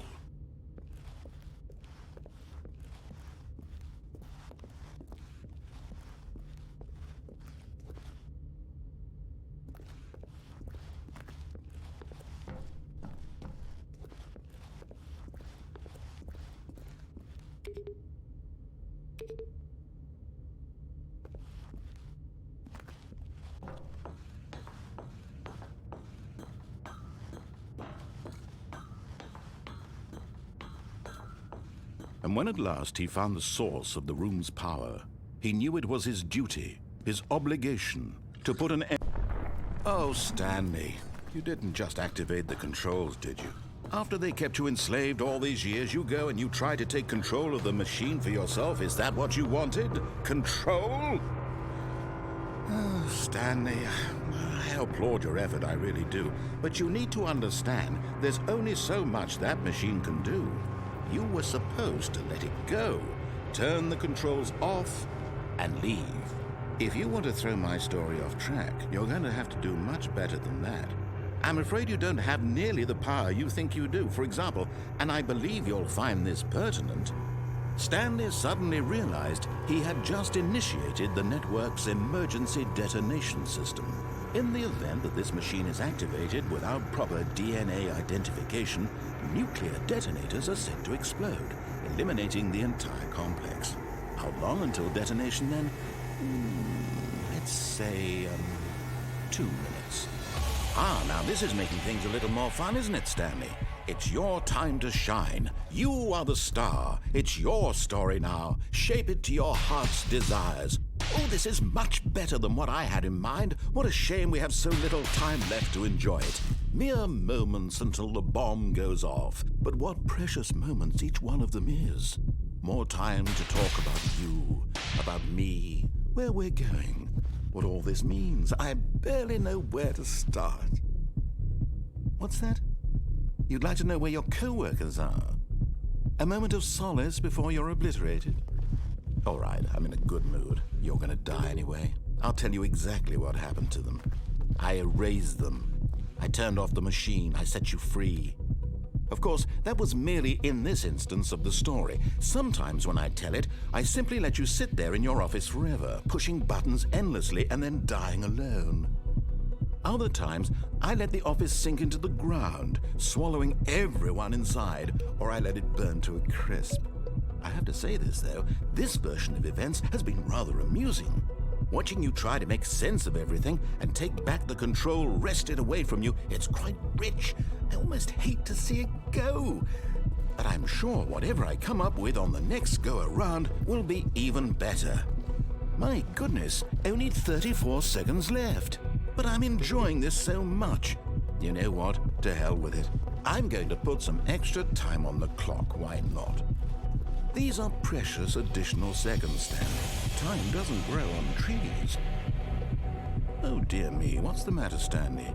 Is it that you have no idea where you're going or what you're supposed to be doing right now? Or did you just assume when you saw that timer that something in this room was capable of turning it off? I mean, look at you. Running from button to button, screen to screen, clicking on every little thing in this room. These numbered buttons, no, these colored ones. Or maybe this big red button, or this door. Everything, anything, something here will save me. Why would you think that, Stanley? That this video game can be beaten? Won? Solved? Do you have any idea what your purpose in this place is? Stanley, You're in for quite a disappointment. But here's a spoiler for you. That timer isn't a catalyst to keep the action moving along. It's just seconds ticking away to your death. You're only still playing instead of watching a cutscene because I want to watch you for every moment that you're powerless. To see you made humble. This is not a challenge. It's a tragedy. You wanted to control this world, that's fine. But I'm going to destroy it first, so you can't. Take a look at the clock, Stanley. That's 30 seconds you have left to struggle. 30 seconds until a big boom and then nothing. No ending here, just you being blown to pieces. Will you cling desperately to your frail life, or will you let it go peacefully? Another choice. Make it count. Or don't. It's all the same to me, all a part of the joke. And believe me, I will be laughing at every second of your inevitable life from the moment we fade in until the moment I say, happily ever after.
Stanley stood for a long time in one spot.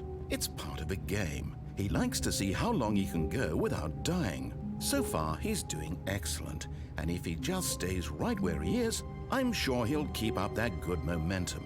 Let's observe the genius at work.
Already this was uncomfortable, and Stanley decided that as soon as he found a new space he felt safe in, that he would never leave it again in his life.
When Stanley came to a set of 2 open doors, he entered the door on his left.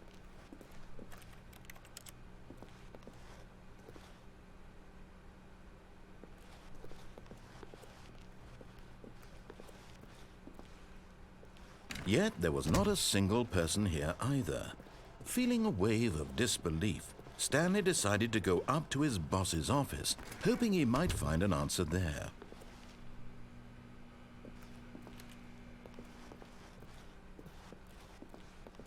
Coming to a staircase, Stanley walked upstairs to his boss's office.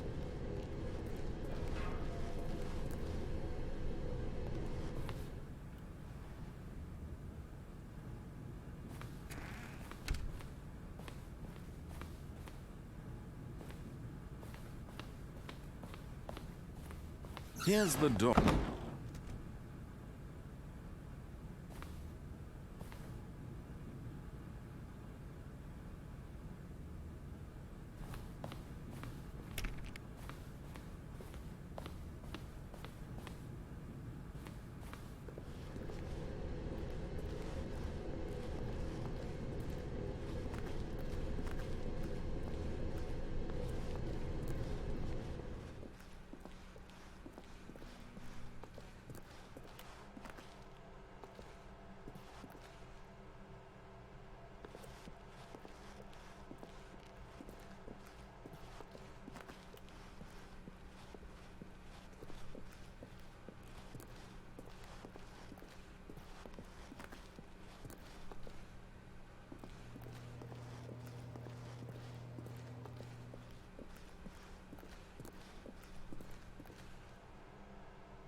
Stanley simply couldn't handle the pressure.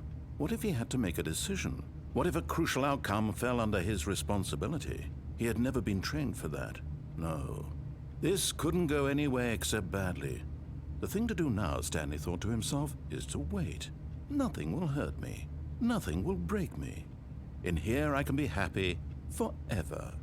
I will be happy. Stanley waited. Hours passed, then days. Had years gone by? He no longer had the ability to tell. But the one thing he knew for sure, beyond any doubt, was that if he waited long enough, the answers would come. Eventually, someday, they would arrive.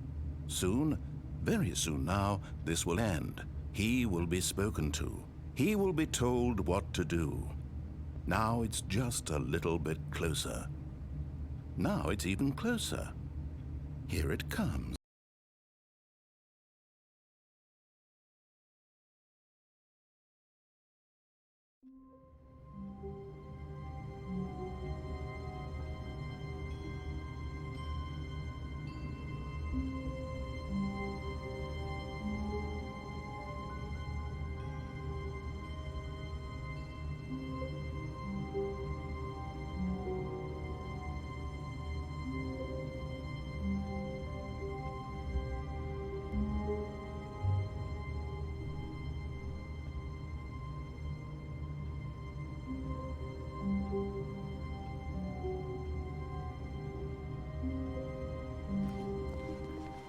Just a step through this door, Stanley thought to himself, that's all I need.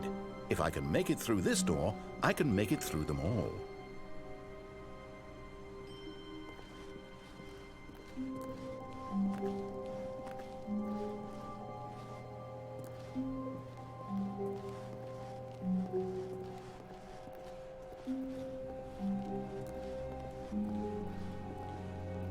When Stanley came to a set of 2 open doors, he entered the door on his left.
Yet there was not a single person here either.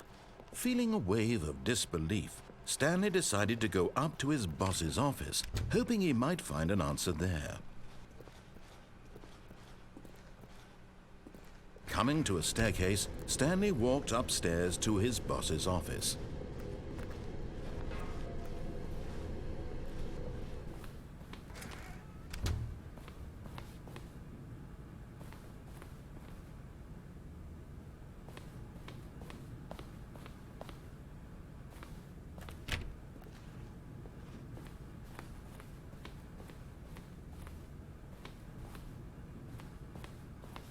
Here's the door, just go.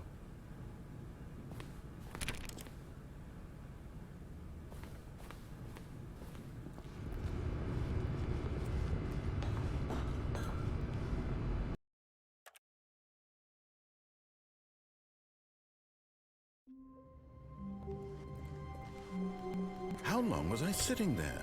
Stanley wondered to himself. Minutes? Days? Centuries? Did something crucial happen while my senses were turned? He made a note to be more careful with time from now on.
At first, Stanley assumed he'd broken the map, until he heard this narration and realized it was part of the game's design all along.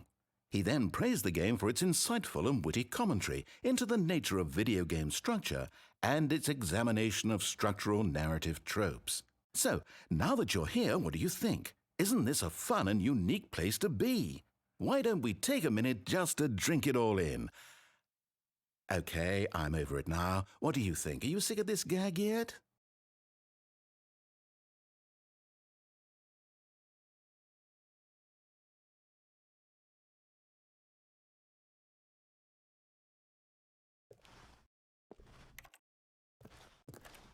Well, I don't know how to say this politely, but you could literally just hit escape and restart the game any old time you want, like right now.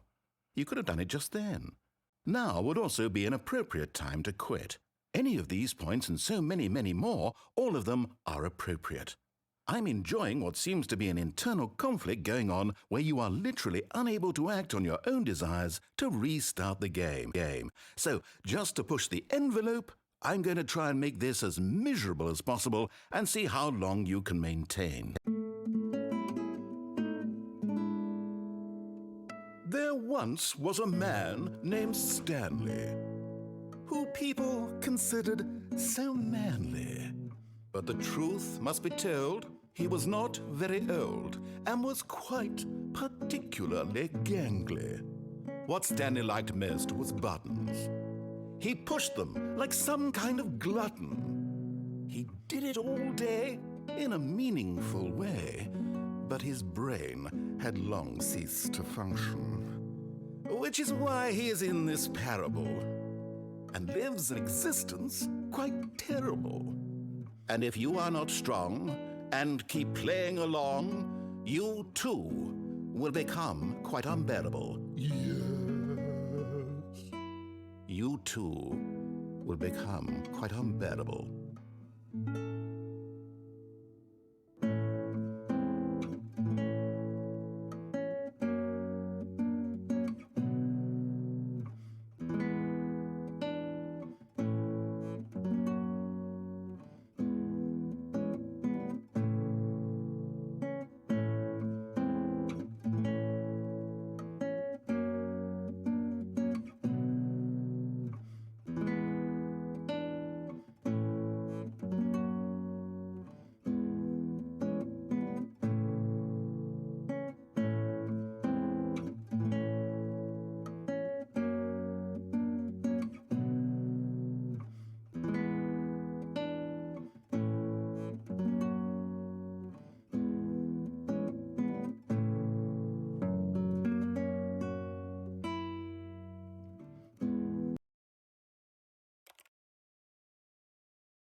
All of his co-workers were gone.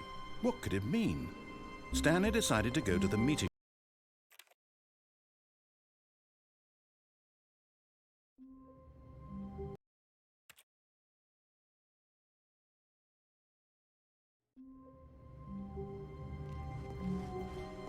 All of his co-workers were gone.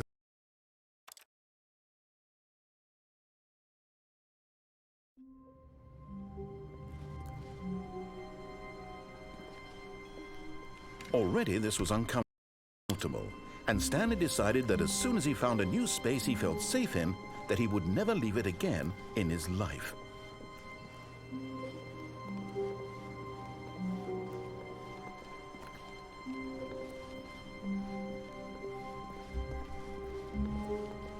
When Stanley came to a set of 2 open doors, he entered the door on his left.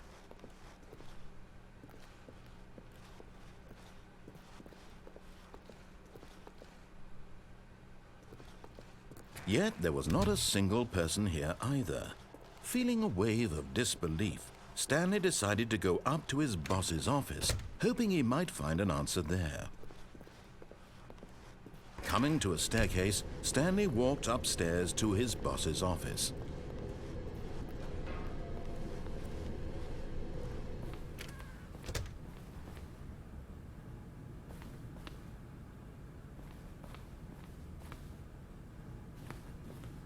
Here's the door.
All of his co-workers were gone.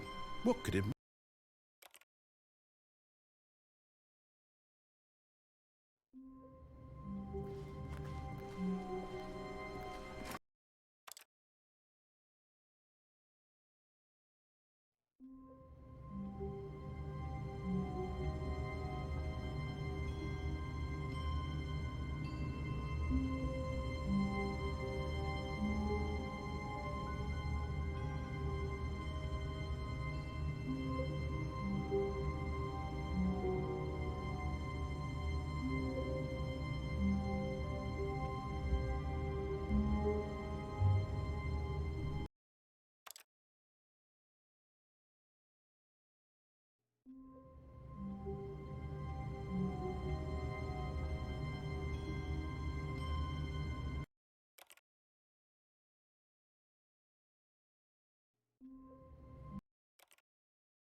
How?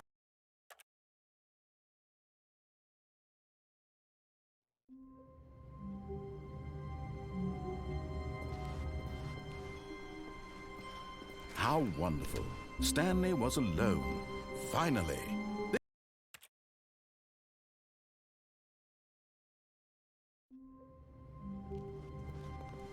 A soft wind blew outside and perhaps rain started, and if it did, it stopped shortly after. Stanley hoped that he would one day see weather.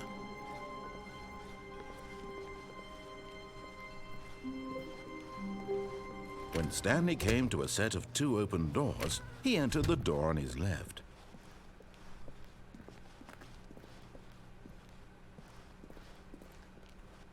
Yet there was not a single person here either.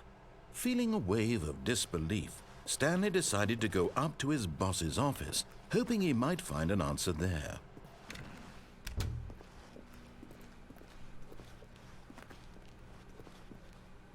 Coming to a staircase, Stanley walked upstairs to his boss's office.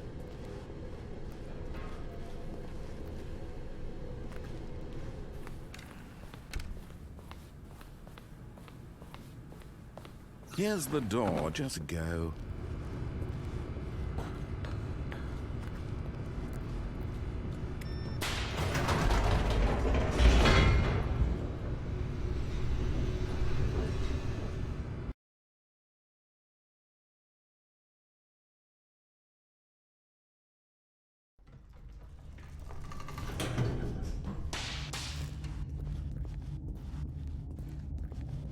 Stanley walked straight ahead through the large door that read Mind Control Facility.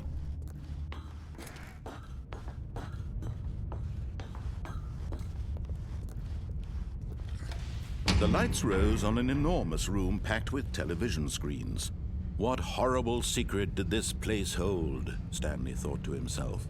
Did he have the strength to find out?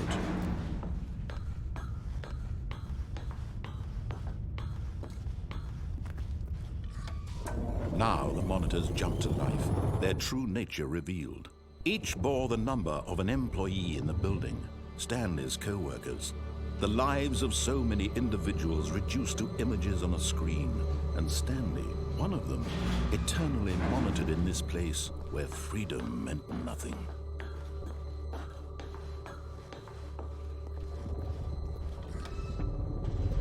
This mind control facility, it was too horrible to believe. It couldn't be true.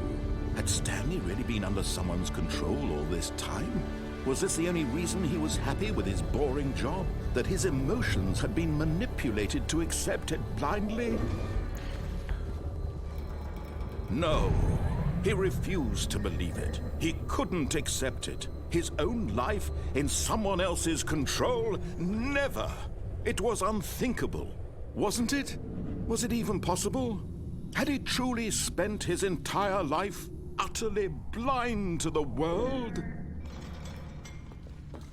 But here was the proof. The heart of the operation. Controls labeled with emotions. Happy, or sad, or content. Walking, eating, working. All of it monitored and commanded from this very place. And as the cold reality of his past began to sink in, Stanley decided that this machinery would never again exert its terrible power over an...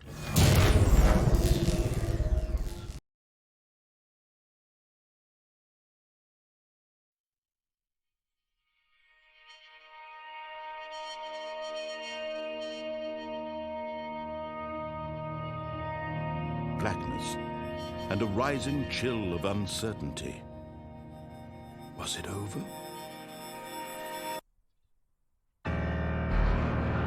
Yes! He had won! He had defeated the machine, unshackled himself from someone else's command. Freedom was mere moments away. And yet, even as the immense door slowly opened, Stanley reflected on how many puzzles still lay unsolved. Where had his co-workers gone? How had he been freed from the machine's grasp? What other mysteries did this strange building hold? But as sunlight streamed into the chamber, he realized none of this mattered to him, for it was not knowledge or even power that he had been seeking, but happiness. Perhaps his goal had not been to understand, but to let go. No longer would anyone tell him where to go, what to do, or how to feel.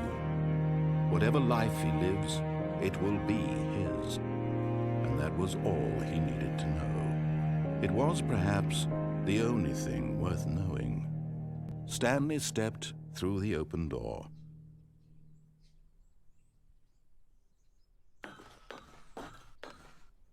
Stanley felt the cool breeze upon his skin, the feeling of liberation, the immense possibility of the new path before him.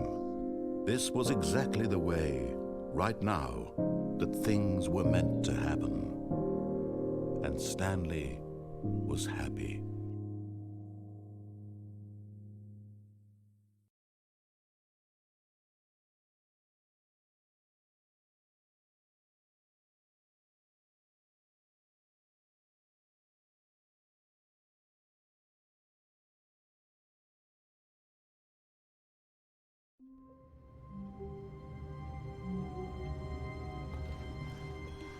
All of his co-workers were gone.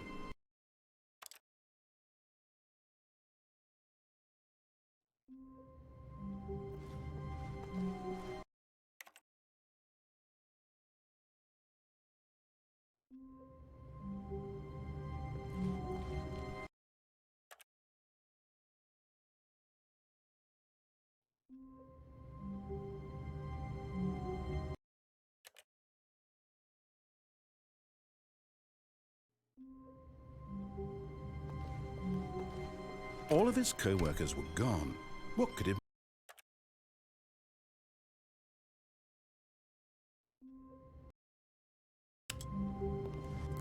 All of his co-workers were gone. What could it mean? Stanley decided to go to the meeting room. Perhaps he had simply missed a memo.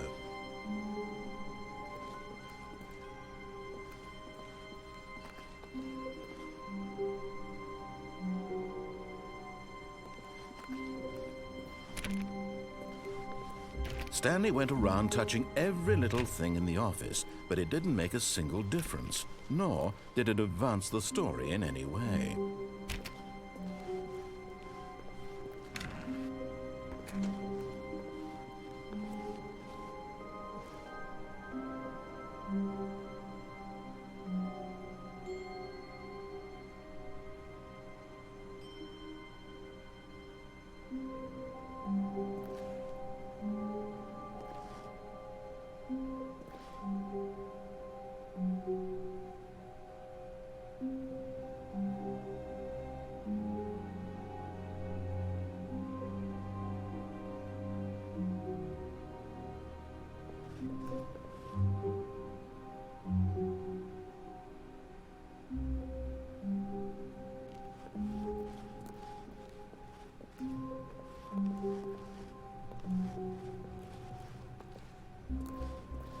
When Stanley came to a set of 2 open doors, he entered the door on his left.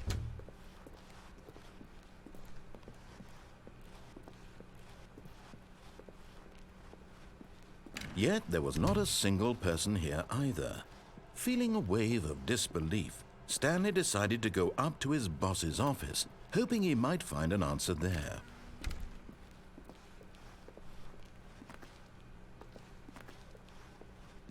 Coming to a staircase, Stanley walked upstairs to his boss's office.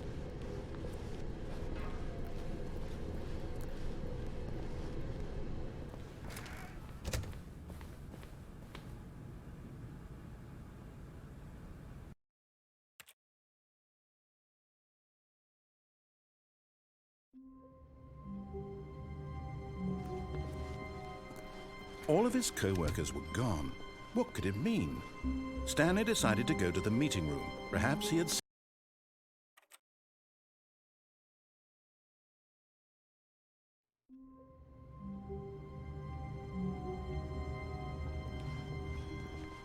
someone was following Stanley. He was sure of it. If he checked over his shoulder now, he would surely catch them. It was only a matter of time.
yeah. So let's just say so let's just say it was yeah. Great.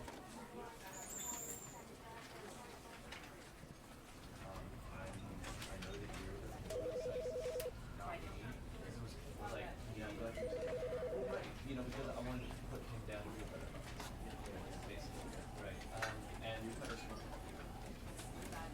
was that example you gave us? Are you sweet? Does it work from like does it still work? Do we feel support you without going at that the same thing? Or does it have to be dirty? You know what? Even if you were going to be sarcastic and ironic, I think you should still act as though it was personal in order to leave the kind of stuff. Right? Yeah. So let's just say it was so let's just say it was yeah. Great.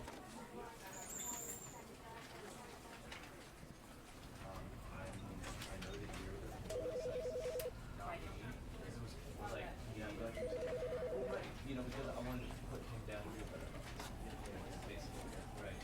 And was that example you gave us? Are you sweet? Does it work from like does it still work? Do we feel support you without going at that the same?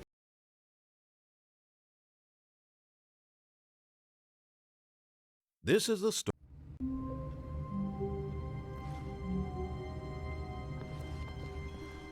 All of his co-workers were gone. Oh, please. Are you really just doing this for the achievement? Click a door 5 times. Is that all that you think an achievement is worth? No. I can't just give these merits away for such little effort. A measly 5 clicks.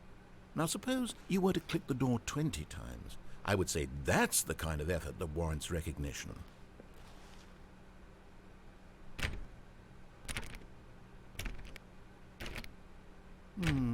I have to say, I'm still not feeling the satisfaction of witnessing true effort for a noble cause. Perhaps 50 clicks will do it. Yes, almost certainly 50 clicks.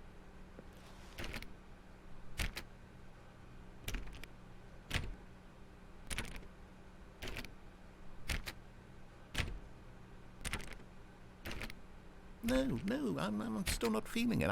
I want this achievement to have meant something. It has to be a true reward for valiant effort. I want to see some hustle, Stanley. I want to see commitment, a willingness to go all the way, no matter what the cost.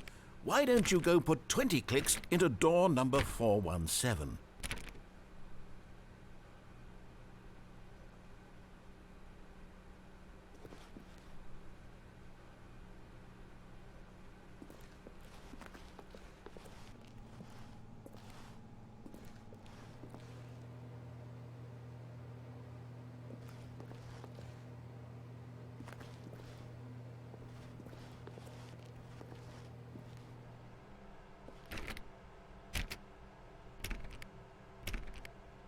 Oh, great. Now, go click a few times on door 437.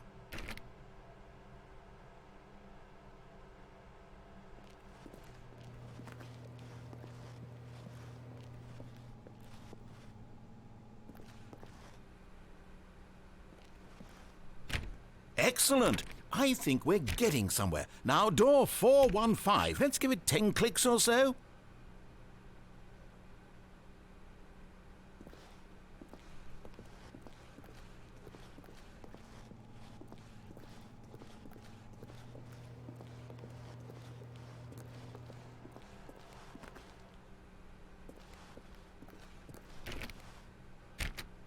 Now, back to door number 437.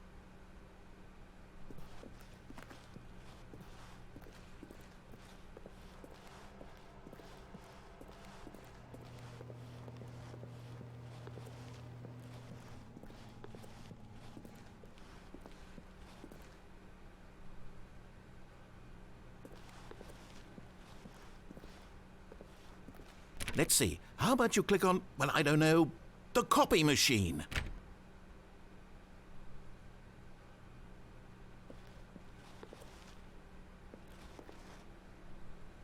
All right, back to room 417. I'm really feeling it now. I think we're getting somewhere.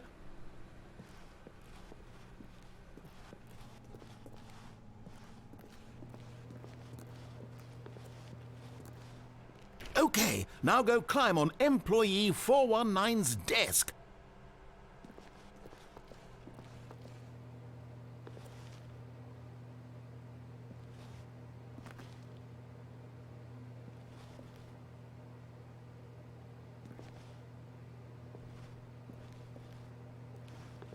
Yes! This is great! You're putting it all on the line, Stanley. I like that. All right, let's keep it up. Go give me a few clicks on door 416.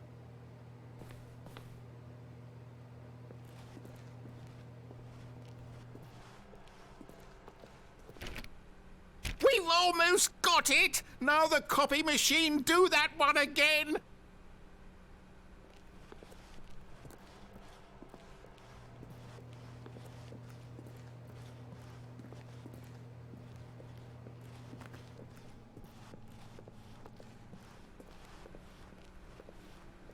Finish it off, Stanley! 5 clicks on door 430!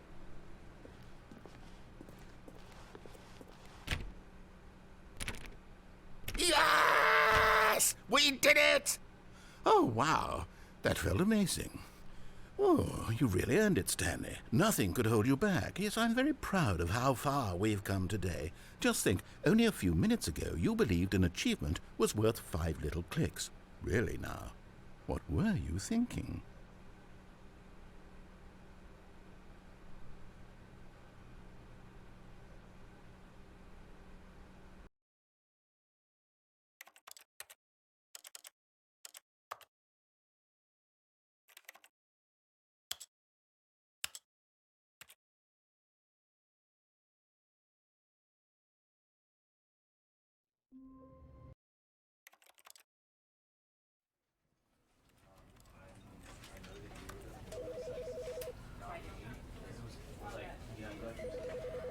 You know, because I wanted to put him down to be a better basically, right? And with that example you gave us, are you streets? Does it work from like does it still work? Can we feel support you without going and choosing the same thing, or does it have to be? You know what? Even if you were going to be sarcastic and ironic, I think you should still act as though it was personal in order to leave this kind of stuff. Right? Yeah. So let's just say so let's just say it was